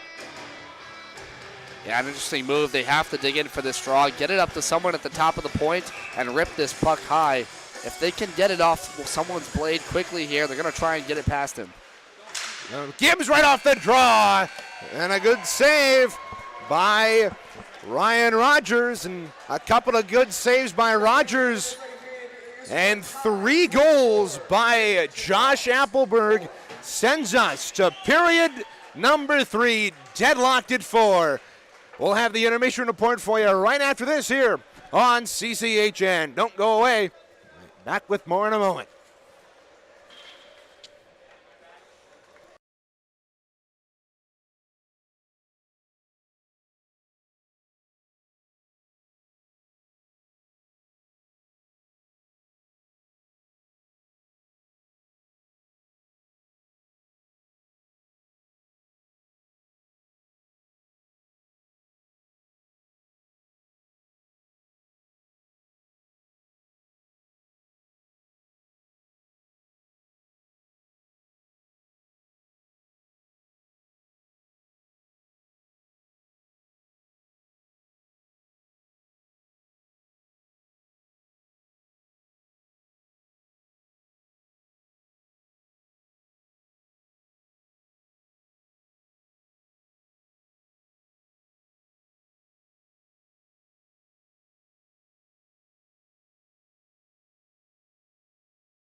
Period with a 2-0 lead. Nathan Bottles had 2 goals in that opening period, and they were out to a good start. And then Keelan Baker got things started for Central Michigan, 2:26 into the period. And then with a tap out in front, with Gibbs getting his first point of the night before Josh Appleberg at 6:59 put Flint on the board at 3 versus the New York Islanders. That is a puck drop at 1. If you want to listen to the Griffins, they're on Wood Radio 1300 1069 FM. You can find that on iHeartRadio. The Spirit on 100.5 and 790 WSGW. Taking a look at the rest of the National Hockey League, the Blue Jackets fell to the Avalanche 6-3 out in Colorado, and the Sabres currently trail the Hurricanes 4-2 with 9:34 left in period number 3. We've got a score update in the ACHA. Notre Dame taking down Grand Valley 4-2 down at Compton Family Ice Arena. That's a big win for Notre Dame against the defending number 3 team in the nation, Grand Valley State. We'll see what they've got later, or we'll see how that series progresses, as I do believe they have a game tomorrow afternoon. That will do it for our second intermission report. 5:38 left on the clock here in the intermission. We'll step aside. Don't go away. Deadlocked at 4 heading into period 3. You're watching Central Michigan University D3 Club Hockey on CCHN.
Period 2 in the books here from Crystal Fieldhouse as the Michigan-Flint Wolverines and Central Michigan Chippewas emerge from the dressing rooms and are onto the ice here at Crystal Fieldhouse. Reagan Cleaves and Devin Serra back here for period number 3. Devin, a collapse for Central Michigan late in that third period.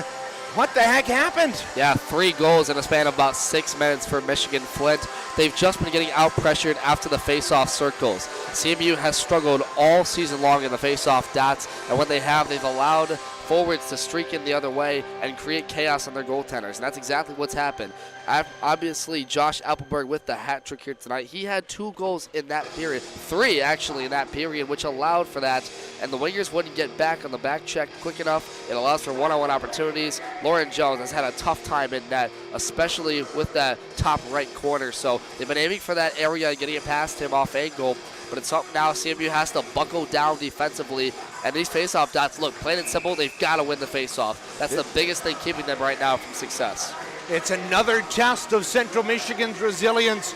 They've had a couple of them in the last couple of weeks. First was when they took on when they ended up letting up 4 unanswered goals to Ferris State back on the 16th of October, and again another test of endurance here against Michigan-Flint. And you know what? Let's talk about how this game started. It was really a test for Flint. They let in 2 kind of fluky goals that went off from awkward angles. One of them from an old goal by a stick just in front for a Michigan defender that went past the goaltender Rogers. And after that, Bottle scored another goal from a sharp angle. So really, when you look at it, there's been a couple of quality goals for CMU and a lot of quality goals for Michigan. The biggest thing being, once again, as we said, those face-offs. Indeed, Central Michigan enters the zone on right wing after that dump in. Behind the net, Bottles threw it out in front for Baker! Oh my goodness! What a save from Ryan Rogers! Yeah, Baker waited just a split second to try and get him to move, and instead it allowed him to set up with the glove side, and what a save there from Rogers. You just can't make no mistake about that one, and that early in this period is going to give him just that much confidence. A really good opportunity there from CMU. They cycled the puck well right there, got it in front to Baker. And I'll tell you what, he's not a guy that misses a lot, and he did it right there. And man, Rogers just came up big. A phenomenal windmill glove save from the Michigan-Flint netminder. And we've got a delayed face-off here as Michigan-Flint tried to get somebody on the ice. Put Stefano Scipono back on. Possibly here, that's what the referee is saying. Coming on was Ethan Arnold, got the 3rd goal of the night for University of Michigan-Flint. 25 seconds into period 3, Central Michigan and Michigan-Flint tied at 4. Isaac Gibbs fan on the pass, and Austin Renner went for the check at the blue line, and he got it but didn't get the 3-inch piece of vulcanized rubber. That puck was banked off the boards and rolled in on Rogers, so he holds. Yeah, and Isaac Gibbs won that face-off, just couldn't get it back after the pass attempt. And, you know, for the sophomore from Novi, he just pulled off what we're calling now from you the single-handed Zegras in that second period, which was phenomenal. We knew Isaac Gibbs had the skills and the hands to do something spectacular, and he showed it right there now with 9 goals on the season. 49 seconds gone here in period, or 39, gone in period number 3. Central Michigan was up 3-0 at one point in this hockey game. Look out, Nathan Bottles from it in tight. And Rogers holds on. Yeah, that's 50 seconds gone. That's a look that they want. Connor Morgan just sitting post in that corner area. He's very lethal at just getting to guys, the areas, the puck, the danger zone at the right time and space. Right there, just Nathan Bottles, point-blank range, just couldn't get it past Rogers. He's getting hot already, just almost a minute gone in this first period already. Seems like it's been longer than that, but we've just had so many stoppages. Stop and start action here through the first minute and 3 of the final period of regulation. Central Michigan, when they've been tied after 2, have only played 1 game in which they've been in such a situation. It was back against Ferris State at home. They ended up losing 4-3. Here's a shot. Rogers thought he had it in the glove, and it skirted by him. but he was able to bounce on the rebound. And, this plays right into Flint's game. They really do want to disrupt the momentum and the flow of the game for CMU. When they get going hot, it allows them to pass the puck much better, allows them to get the puck in deep, and more importantly, make those high-quality chances happen. So right now, this stop-and-start play is hurting the Chippewas. Chapono controls in the defensive end. Michigan-Flint moving right to left. Here in period 3, Mays jerseys, blue and white trim. Here's a shot. Oh, that one popped out of the glove of Lauren Jones. He's got to have that one. Yeah, now he's grabbing his glove just looking at that. And once again, we see how, we talked about his confidence was bolstered. They were up 3-0 early in this hockey game. He lets in a couple string of goals, 3 unanswered from the Chips, and from there on, it just caused him to be a little off angle. Here's a shot from the right half wall there by Appleberg, looking for goal number 4 on the night. And, it can't be ignored, Reagan, that we have an ongoing goaltender battle right now for the starting job. Lauren Jones and Elijah seem to be the front runners in that. Joel Drucker really hasn't had the playing time that he wants or expects, but it's really been a 2-goal tandem effort. And for Lauren Jones, he's got to make his case here. Can he be clutch in these key moments?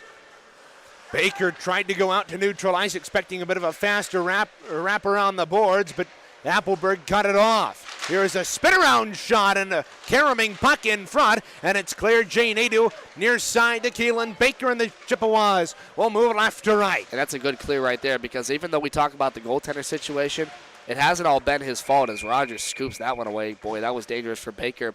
It hasn't been all his fault. The defenders really haven't gotten back like they needed to. They've done a lot of puck watching, especially late in that second period, and that just allowed guys to get backdoor chances. And although Michigan didn't capitalize on all of them, they have to have better structure, as we mentioned, just overall defensively in the 5-on-5. They're great on the penalty kill, Reagan, but that 5-on-5 is where they need to improve. Another area in which they need to improve is the face-off category. They do win that one with Jay Nadeau tying up his man and winning the draw. Shot right off there was Isaac Gibbs, and it comes out to neutral ice. Gibbs batting at it along with Jay Nadeau, and it rolls back into the Wolverine end to our right. They might want to call former CMU forward Joey Simoncelli and ask him what he's doing on those faceoffs. He was one of the best men in the ACHA last season in faceoffs, and it's really been the opposite category this year for the CMU. And I just wonder, you wonder about kind of dynamics and fundamentals, what they're doing in those dots. Now that shot was blocked by Jay Nadeau. Look out, he's behind the defense. Who'll work in from the blue line, cutting it on Rogers, goes to the backhands, and he scores! Jay Nadeau puts Central Michigan on the board. A blocked shot from the blue line, and he was in for about a majority of the 200 feet. It's 5 for CMU. That puck was caught up at the blue line. The Michigan defender, Gavin Harwood, was caught up with a CMU defender. I believe it was Austin Ritter there, just getting collided, and he wasn't watching the puck. It allowed it to be open ice. Jay Nadeau picked it up and just streaked past all of the defenders, and what a finish there by the forward Jay Nadeau, now with another goal on the season there, and that was so impressive. The junior from Novi with his 5th of the year. One of our players to watch here tonight as well. I talked about how he needed to have something to get his confidence back in this hockey game, and really he hasn't had a great string of games. Defender up at the near side, I believe that was Hayden, got caught up in a physical battle after he took down a Chippewa at the point, and that allowed Jay Nadeau, while he was distracted, to steam up ice with a breakaway.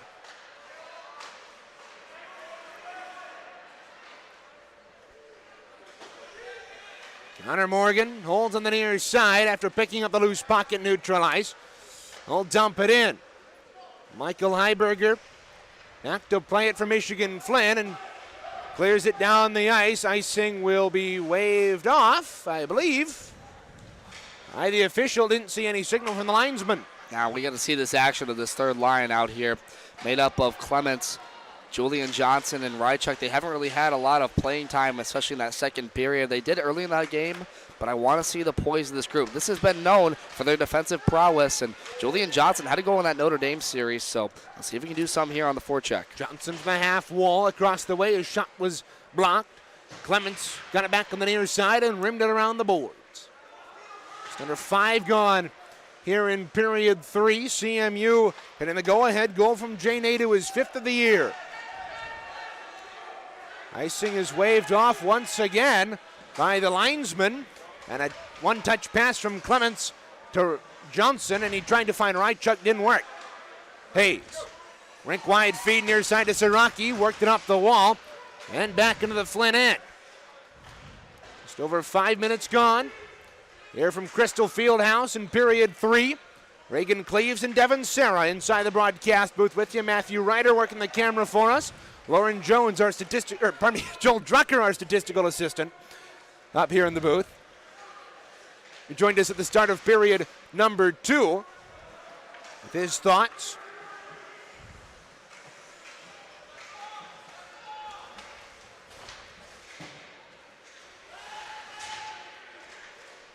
Puck down on the Central Michigan end. It comes back out to center ice. Oh, big hit from Isaac Gibbs. Yeah, that's going to draw a whistle. Grayson though. McKenzie, and that's going to be a check from behind.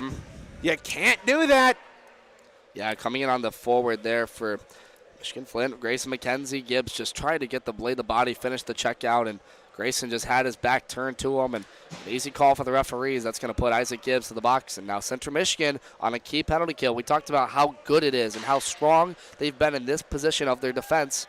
Now they got to come up big once again. They're going to send out Christopher Martin, Austin Ritter, Keelan Baker, and Jay Nadeau. And boy, Austin Ritter, how about this guy? He's played much better than he did in that Notre Dame series. This is a big, big kill for the Chippewas. Isaac Gibbs leading 11th penalty of the year for CMU.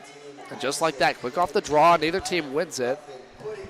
Roughing officially the call on this one on Isaac Gibbs, but he comes right in off the wing and just checks this puck down the ice. Quick presence there by Austin Ritter. He's moving a lot faster around the ice. Wolverines 0 for 3 on the power play. They got a chance out in front. Chapono holds to the right wing half wall. Down low to McKenzie. McKenzie gets it back on the feed from Rose. McKenzie holds across the way, works down into the corner. Now tries to walk the goal line out in front. Getting it back is Rose behind the net. Rose to McKenzie along the half wall across the way. He's got Chapono over the point, but decides to put it back down to Rose, who deflects it out in front, and Jones holds on to the rebound. And Hayden and Austin Ritter takes a spill out in front. Arnold, who's already had a goal tonight, tries to bang this one off the end boards, got a loose puck in front. Jones says no to all of it, scoops it up. And CMU's doing a lot better on this kill because they're pressuring guys at the corners, making it difficult for them to even get the pass off, even get the puck to the front of the net. That's something that they changed before where they were constantly just puck watching, not watching their man. Instead, they take it at the rings where it is. I've talked about the key to the game, winning those corner battles. CMU's done most of that for the most part tonight. Look out, Appleberg had a loose puck, and now look out, Birmingham has it. Tries to shovel it off the side of the net, gets it back after it caromed off of the netting. And here's Andrew Porzondik to move left to right for CMU. Coming off of a 6-point weekend against Notre Dame, he'll gain the blue line and dump it in. It looked like he was going to go off for a change, but decided to stay on. 50 seconds to go in the Wolverine power play. Over the line, Lawson left side. Lawson banks it off the boards across to Morrison. Morrison from South Carolina moves it up top there for Zeiter. Zeiter back down to Appleberg across the way. Up top for Zeiter. High slot, a shot. Save. Jones. Rebound. Out in front. The Wolverines get it back, but a great diving, clearing attempt there by Porzondik. Great all-around effort in there. Siraki getting in down low to help out his goaltender Jones. And then how about Porzondik to whack this puck away and send it other way down the length of the ice? CMU now gets fresh bodies out there. 12:30 to go in period 3. Central Michigan holding on to a 1-goal lead here in period 3. 7 seconds to go on the Isaac Gibbs penalty as this is deflected up and out of play. Penny tried to flip it to the ref and put it too high over him, thinking he was taller right there. And Ben Rychuk. That's something that would happen to me if I was a referee on the ice. All these guys would flip the puck to me and it'd just go right over my head. During the pregame show, Devin, it was weird. You were taller than me. I know. I haven't really mentioned it. This is what happens when we have to compensate for short color commentators. Hey, I have a big heart, a short body, but a big heart. Oh, Ben My Rychuk. goodness, he's going to feel that one tomorrow. Oh, and I lost it into the boards. Yep. Oh, that was heavy. We heard that went all the way to, I already said it once, High Street, but we're going to say Mission on that one. He was on a mission. 2 biggest streets. 2 of the 3 biggest streets. Oh, a score from out at neutral ice. A shot by number 18, Owen Lawson. Deflected by Austin Ritter in the slot, and it goes by Lauren Jones. Man, it's 5-5. They don't get more weird than that. Owen Lawson sends a puck in from the blue line. It goes off the leg of Austin Ritter in the net behind Jones. We've seen some weird goals tonight. We've seen sharp angle goals, own goals. That one was a very tough one. Austin Ritter, he's had such a great night defensively. That's just a tough one to let in right now, and it leads to a tie hockey game. If you hadn't thought you'd seen everything in this game, we saw a 3-goal comeback by U of M Flint, and now an own goal by Austin Ritter. And now if you're CMU, you have to calm and cool, collect yourself. Obviously, it's not the result you wanted. Very wacky. So Owen Lawson credited with that goal. Officially, Daniel Coughlin will get the assist. It's one of those things where now they all have to reset. It's a brand new hockey game, but it's one where CMU, we talked to head coach Tyler Connolly. He talked about breaking down these games period by period. They can't look at the score. They can't look at the way this one's happened. They have to relax and stay poised. And, man, this coaching staff is fired up right now on the bench. So that's not going to be icing against U of M Flint. Yeah, they're going to put this one. That's, center. And Jay Nadeau just got belted there by Lehman right off the draw, and we saw that called against Johnson at Notre Dame. Not sure why that wasn't a cross-check. Big hit across the way. We're getting more physical as time winds down here in period 3. Isaac Gibbs holds inside his own blue line. Stretch pass intercepted. Michigan-Flint throws it back in. And Camara back to play it for the Maroon and Gold. 5-5, 11-11 to go here in period number 3. Rogers deflects that into the corner. Michigan-Flint moving right to left. Tied the game on a fluky Lawson goal. And now Tyler Cataline wanting a penalty across the way. Yeah, and really they're talking about calls on the ice, but they need to stay focused on what's happening on the ice. Look out, a good chance there for Owen Morrison, but he got knocked off the puck. They cannot let their discipline fade now. It's an important key part of the game. This is something that they struggled with, I wouldn't say just this year, but last year. The mental discipline and the concentration has to be there for the Chippewas if they want to close this one. Andrew Siraki's dump in goes up and out of play. Now, if you're Flint, you're looking at yourself going, holy moly, we got a big break in this one. This is something we have to take advantage of. We talked about how all night it's been Flint taking advantage of CMU's mistakes, notably on the faceoffs, notably at the neutral zone, turnovers, and it's created chaos. So Flint's not going to change their game plan at all. They're going to keep forechecking hard, and it might even give them some momentum in this one. You talk about bad luck. Austin Ritter has had a couple of defensive miscues the last 2 games for CMU. His pass back in the Notre Dame game at the blue line back in the second period allowed Steckman to go in and get the go-ahead goal, or put the Irish up 3. And this one, trying to knock down a dump in, ends up going through Lauren Jones. Look out, Charlie Hayes boxes out Hayden Rose. Oh, and Hayes is going to get a penalty. Are they going to call this interference? I don't believe that. Slash. Oh, man. And that's the back official making that call. I was not sure about that one at first. I thought Hayes got back to the play. It was actually Nathan Bottles is head of the box, so that's a behind-the-play thing. Yep. Oh, yeah, so they saw it behind, so Bottles could be some sort of frustration. We talked about the discipline cannot favor the Chips right now. And look, another key penalty kill, 9:56 to go. They've been excellent all night on the penalty kill. They have to do it again.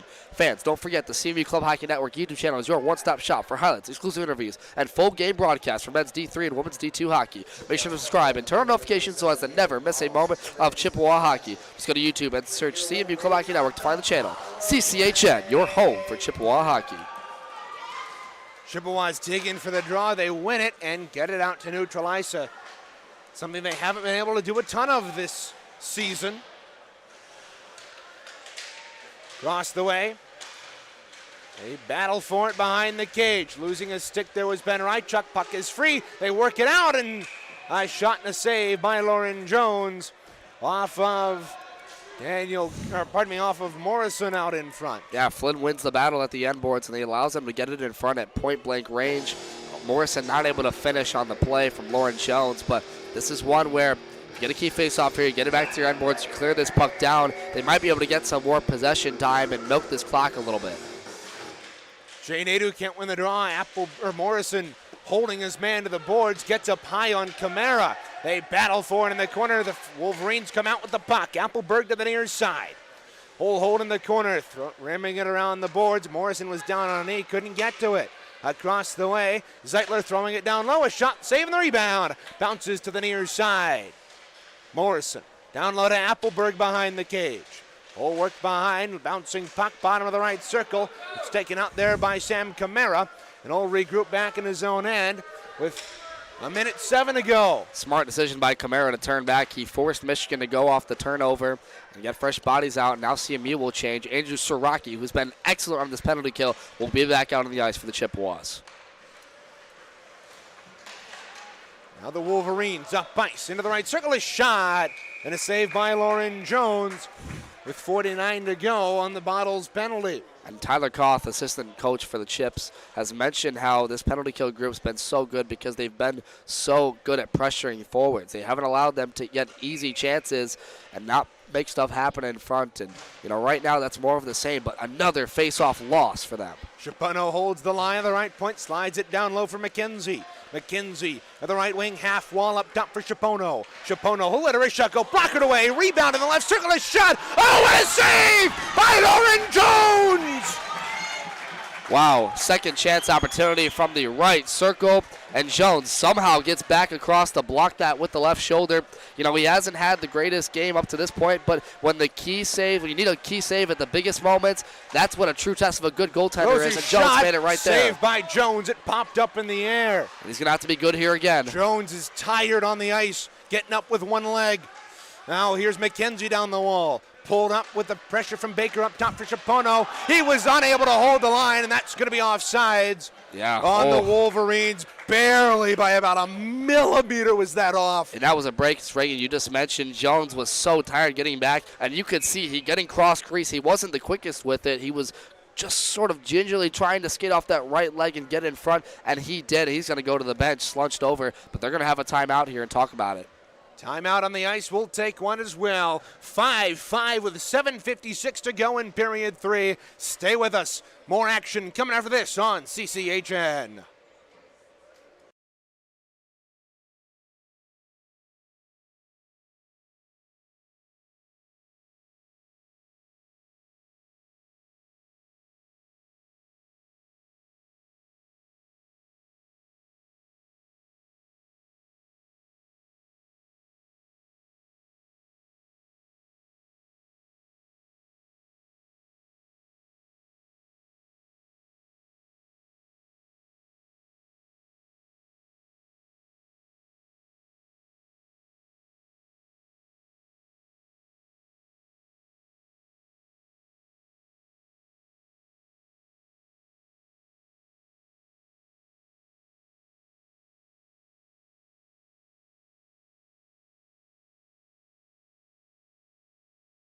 To jump over the boards and get there. For period number 3, halfway through it, 7:56 to go. Central Michigan just took the timeout, and Michigan-Flint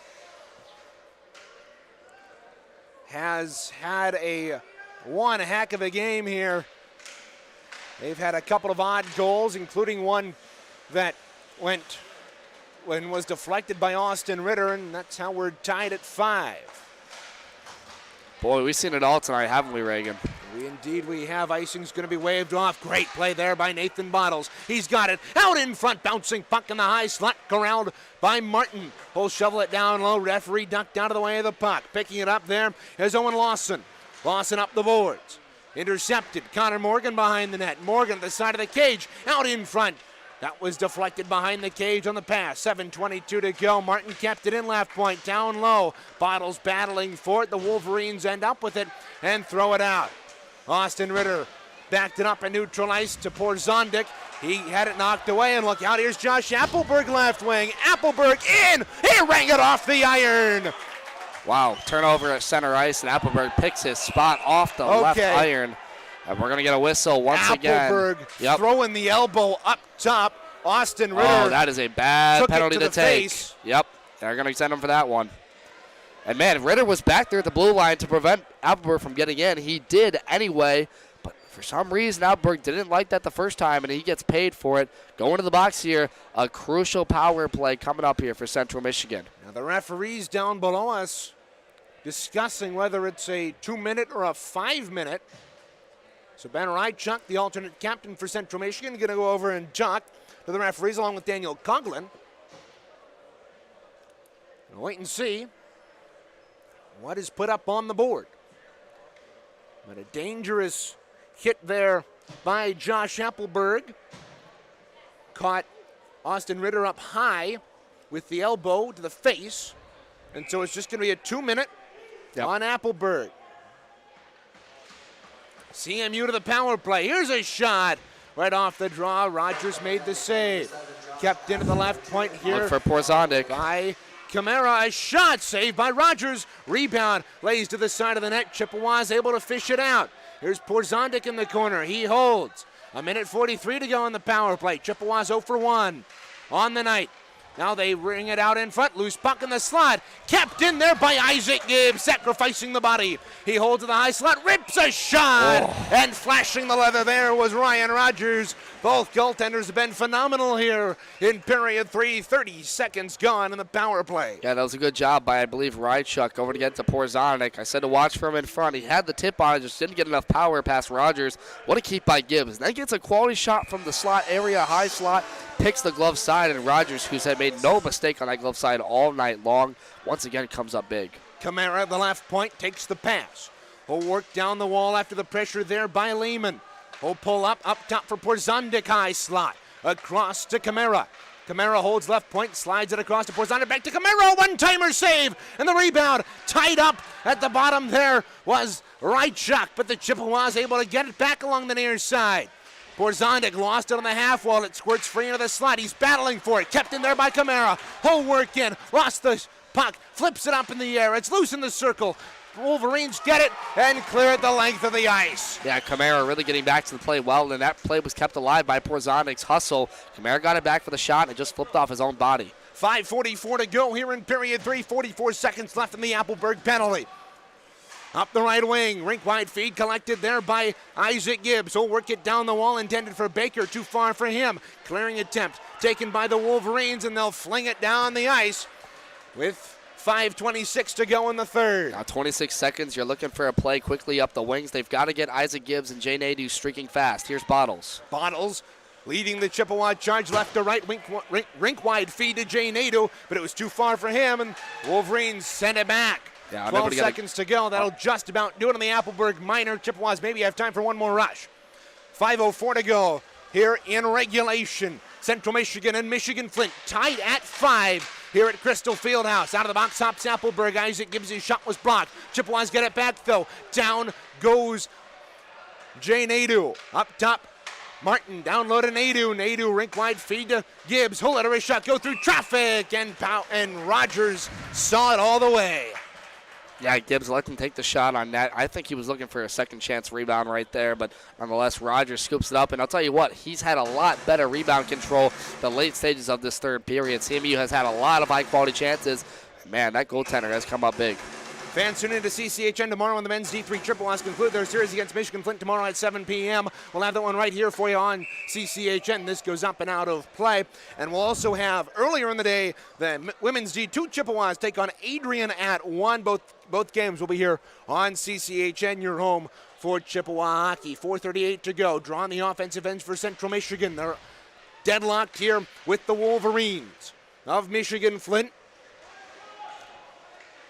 Clements battling for it in the corner. It's worked free on the near side. Out of it comes Johnson with a shot. Oh, he ripped it high. And that goes up and out of play with 4:23 to go. Fans, if you're looking for game reports, stats, schedules, and more, take a trip to cmishicehockey.com. There you can find those and much more, including player information, recruiting information, apparel, and more. That's cmichhockey.com. So now they're going to get Appleberg in the circle against Johnson, and Johnson really hasn't seen a lot of these circles tonight. Another key face-off here, and it's won by the Wolverines. Wolverines have been dominant at the face-off dots. Martin flings one wide off the and boards across the way. Poked up top to Ritter. Back down to Johnson. Johnson from the half wall. Ripped it wide.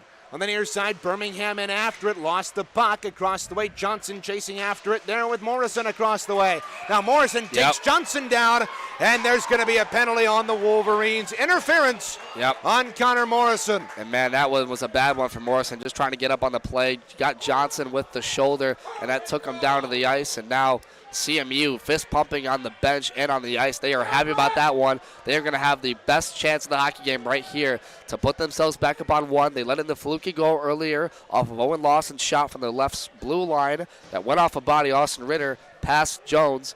But right now, this is the time where you dig in. It's a clutch moment for CMU. They've had a couple of close games like this get away from them, and now is an opportunity.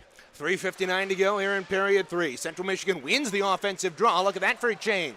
Across Hayes near side to Martin. Martin across to Hayes in the left circle. Slides it across for Bottles. Had it hop over his stick.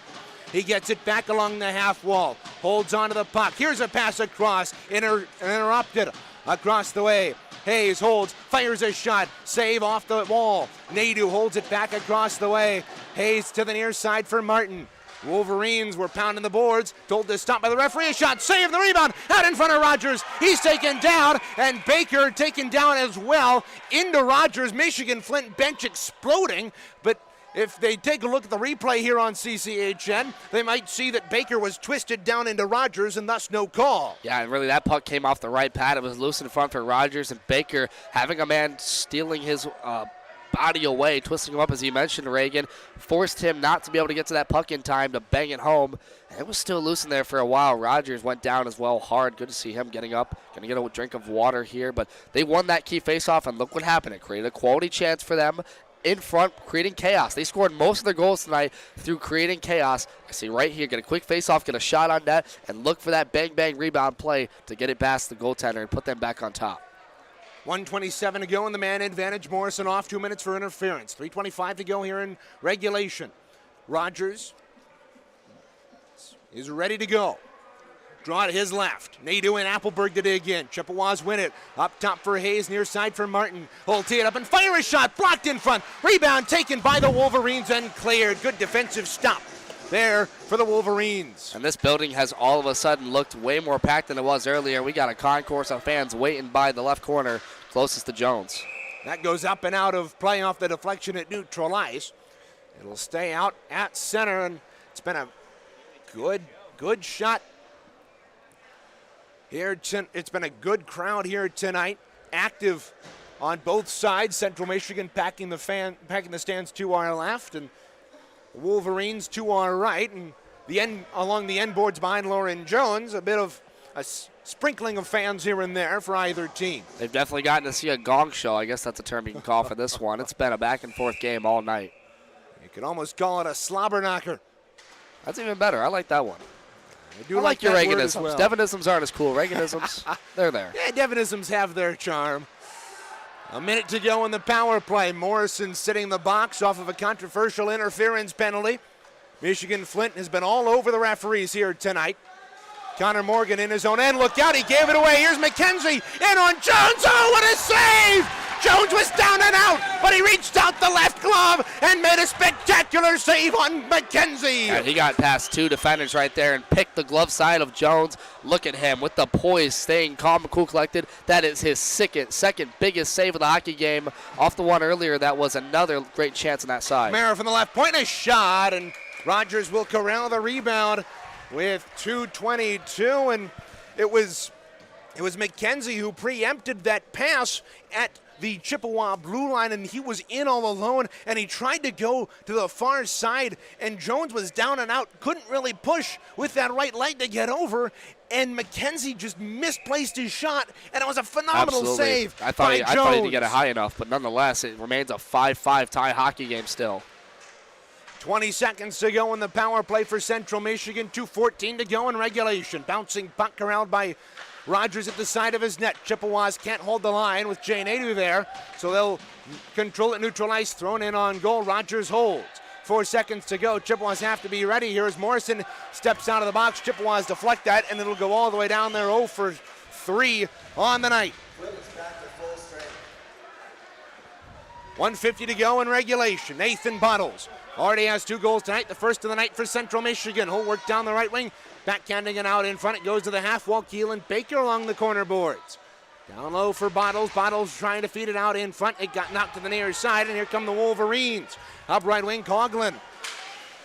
Jay Nadeau gets tied up with him. Loose puck along the half wall near side. Siraki works it up the boards, bouncing puck back out to center ice. 80 seconds to go. Siraki will hold behind his net. He's got it. Up right wing for Isaac Gibbs. In for Porzondik. Couldn't corral it over the line. Michigan-Flint wanting an offside. Not going to get it. Puck free in the Michigan end, and they'll come out with it. Up left wing, Morrison holds at his own blue line. 60 seconds to go in regulation. Ahead to Appleberg. It hopped over his stick, and Isaac Gibbs will play it up the wall, intended for Johnson, too far. Chapono tosses it right back in to the Central Michigan end. 49 to go in the period. Camara will hold behind his net. Chippewa end to our left. Tied game 5-5 here at Crystal Fieldhouse. Michigan-Flint was down at most by 3 goals. They've come back to tie it, and why did they call that icing? Yeah, I thought Johnson got back on the game. He played the puck at the trapezoid.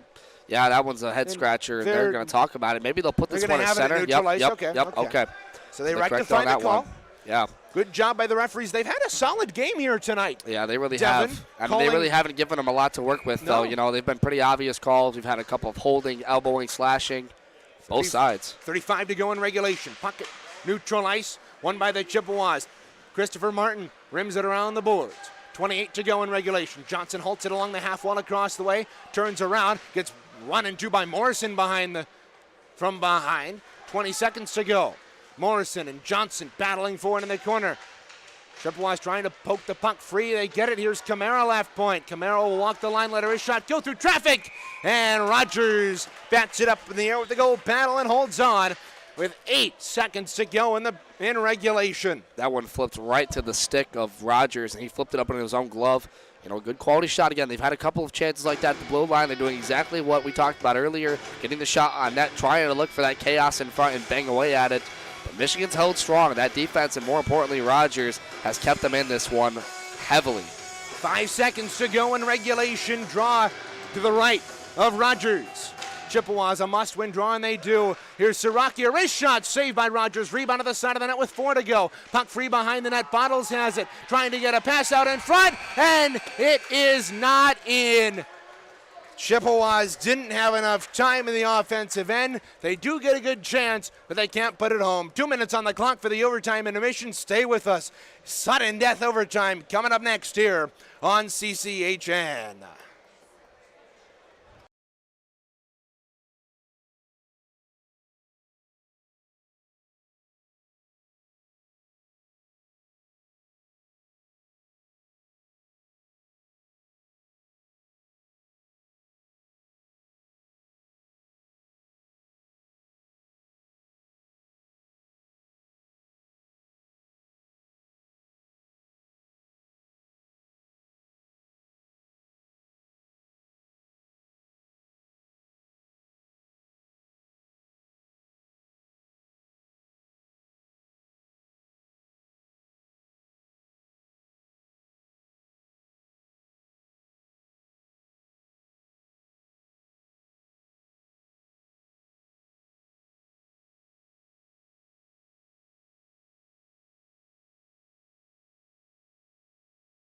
"5-5" the score at the end of regulation. Devin, your thoughts on overtime?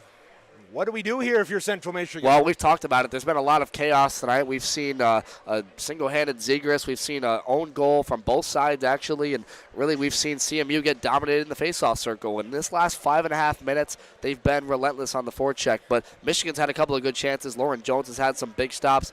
Right here in this overtime, it's all about their control. How much can they manage their emotions? How much can they manage? We saw overtime against Notre Dame, Andrew Porzondik take a bad penalty that led to a power play chance for the Fighting Irish. Right here, it has to stay 5-on-5. And right here, I'm looking at this top line to step up big. I'm looking at this line of Nathan Bottles, Andrew Porzondek, and Connor Morgan to do something on the ice. They've been together. They've really made the majority of scoring chances for the Chips. It has to come from that top line. And once again, of course, they have to help out their goaltender Jones, who, even when tired, has come up big in the biggest moments. Overtime, the ruling for the last 2 games for Central Michigan. They've only had 2 overtime contests, and they're 0-1 in that one game against Notre Dame. Central Michigan will handle right to left. Maroon sweaters, gold trim, gold helmets, maroon pants. Michigan-Flint, maize jerseys with blue and white trim, blue helmets, blue pants. They'll go left to right. Ryan Rogers in net to our left. Lauren Jones in net to our right, as we are underway in overtime. Chippewas here in this 3-on-3. Here's Nathan Bottles up left wing. Hip check. He's got the puck out in front of Borzonic. Oh, move in. Oh, what a save. Rebound. Is that in? No. They're going to call it no goal. Oh, my. Oh, my goodness.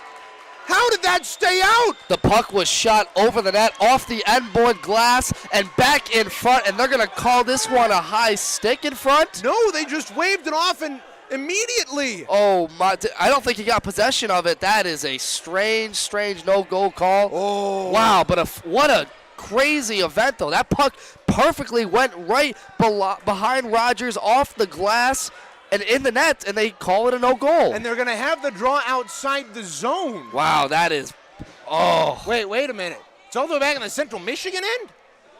They're going to call it a high stick. They're calling this, the line judge is calling it a high stick on I didn't Porzondek, think Porzondek got a piece of it. I didn't But either. Granted, our vantage point isn't the best. When we said we've seen it all tonight, Reagan, we have seen it all.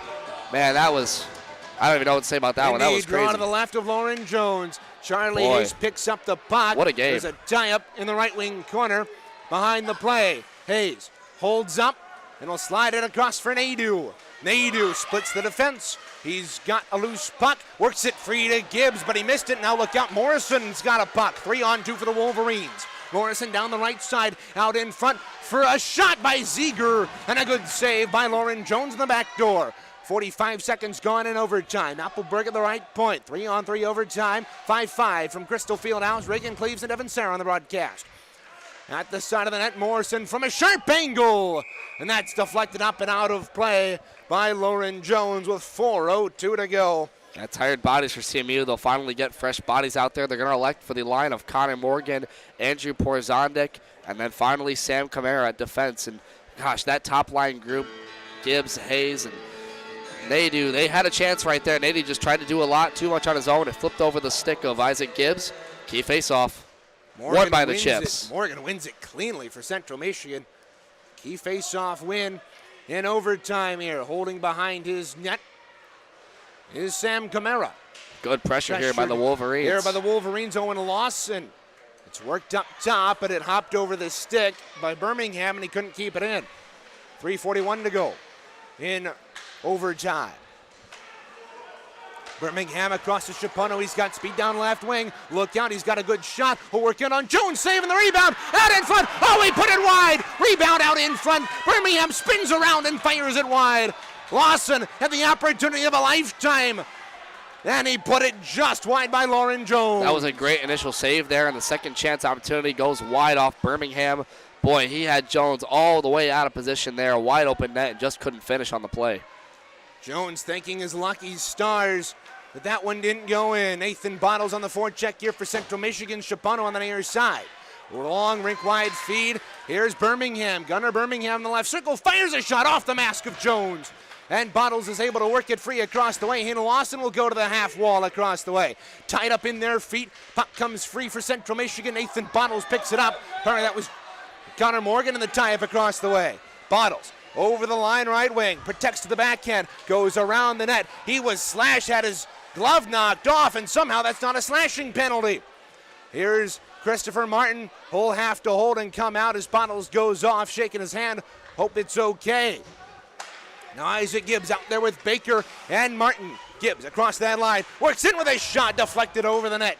2:18 to go in the the overtime period. Here's a shot in the left half wall, and Ryan Rogers made the save, and he goes and kindly retrieves the glove of Nathan Bottles. Yeah, and what a move by Bottles through center. Got past all three defenders and just didn't have a forward streaking in there. I think if Baker or Gibbs is able to get to the play quicker there, he has a feed to the slot area, but obviously the no-call slash right there. Isaac Gibbs to dig in. Michigan-Flint in overtime is 1-1. They lost to Adrian and beat and they beat Robert Morris, thank you, in overtime. Line blanked. Apologize for that. I don't blame you, Reagan. You've had a lot to talk about here in this one. Boy, oh boy, a 5-5 game. We've seen a ridiculous so much game here today. We've seen fluke goals. We've seen crazy penalties. We've seen big hits. If you're a hockey fan, you definitely love this one, on either side, I would say. 2:01 to go as we've hit 120 seconds left in overtime. Appleberg's got 3 tonight. He'll drop it off for Morrison in the slot. A shot deflected wide. Rebound on the side of the net picked up by Charlie Hazel. Got a 3-on-1 for CMU. Here's Connor Morgan turning into a 3-on-2. Morgan on the left side. A shot. Blocked. He gets the rebound though off the end boards. He'll hold it. He's got Hayes in the back door if he wants it. Throws it down low. Morgan gets it back. Fires. Blocked. And the rebound. Morgan's got to get back here. Here's Appleberg with speed down the left side. 2-on-1. Morgan charging after it. Appleberg in with Zeitler. Back door. Oh, what a save again. Lauren Jones. I can't believe goodness. In clutch moments, the biggest players come up with the biggest saves. Lauren Jones on the 2-on-1 gets back on the play, gets a cross crease feed, and they can't finish. Lauren Jones, God bless him, what an effort right here in this last third period and this overtime. Saves the game for the Chippewas. Both these goaltenders have been absolutely phenomenal, Devin. Chippewas win the defensive zone draw. 80 seconds to go in overtime. Up the right wing. Here's Sam Camara up with speed. Around the rim of the boards. Works it up top for Baker. He's got room. Across. Scores! Sam Camara, his second of the year. And CMU fends off the Michigan-Flint Wolverines by a final of 6-5. Camara set up beautifully, didn't put a lot on it, just flipped it over Rogers for the game-winning goal in overtime. Boy, oh boy, what a finish after Lauren Jones came up with the biggest save of the hockey game. And just like that, CMU gets their first win in 4. Wow, Central Michigan snapping a 4-game losing streak in a nail-biter here tonight. And it was a fluky game nonetheless, and that's what we'll recap when we come back here on the CMU Club Hockey Network. Stay with us. Post-game show coming up next.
Regan Cleaves and Devin Sarah back here inside the broadcast booth after a whale of a game, Devin. Central Michigan Take a deep breath, folks.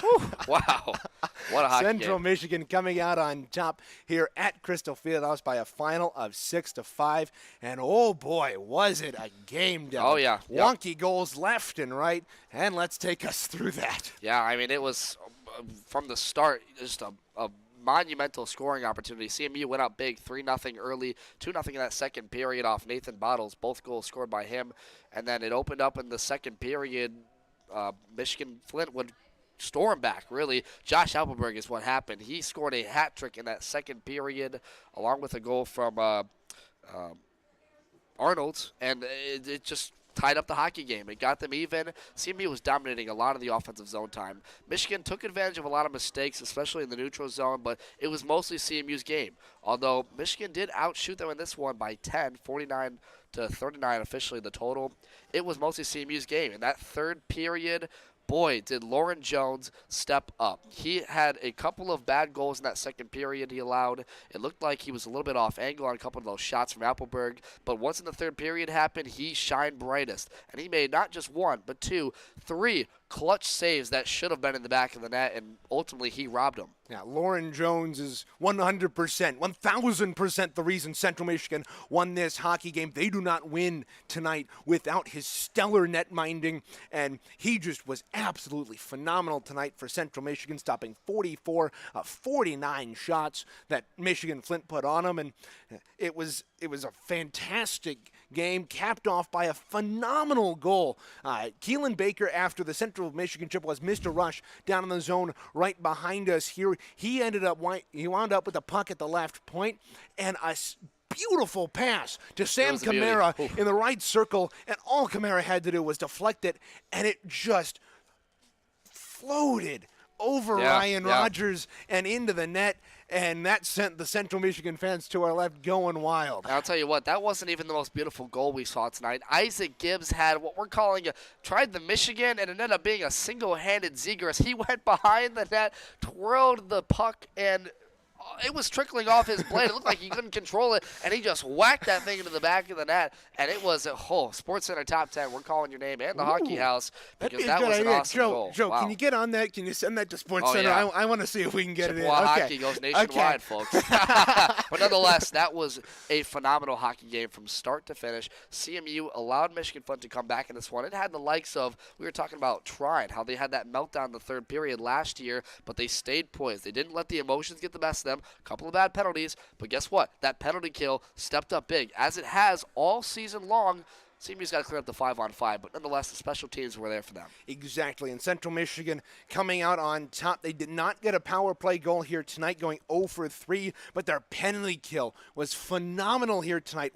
5 for 5 went down a man. They were absolutely dominant on the penalty kill. Yeah, and one that now we're going to look after this game and say, well, if they didn't kill off those key penalties, they wouldn't have even been in that position.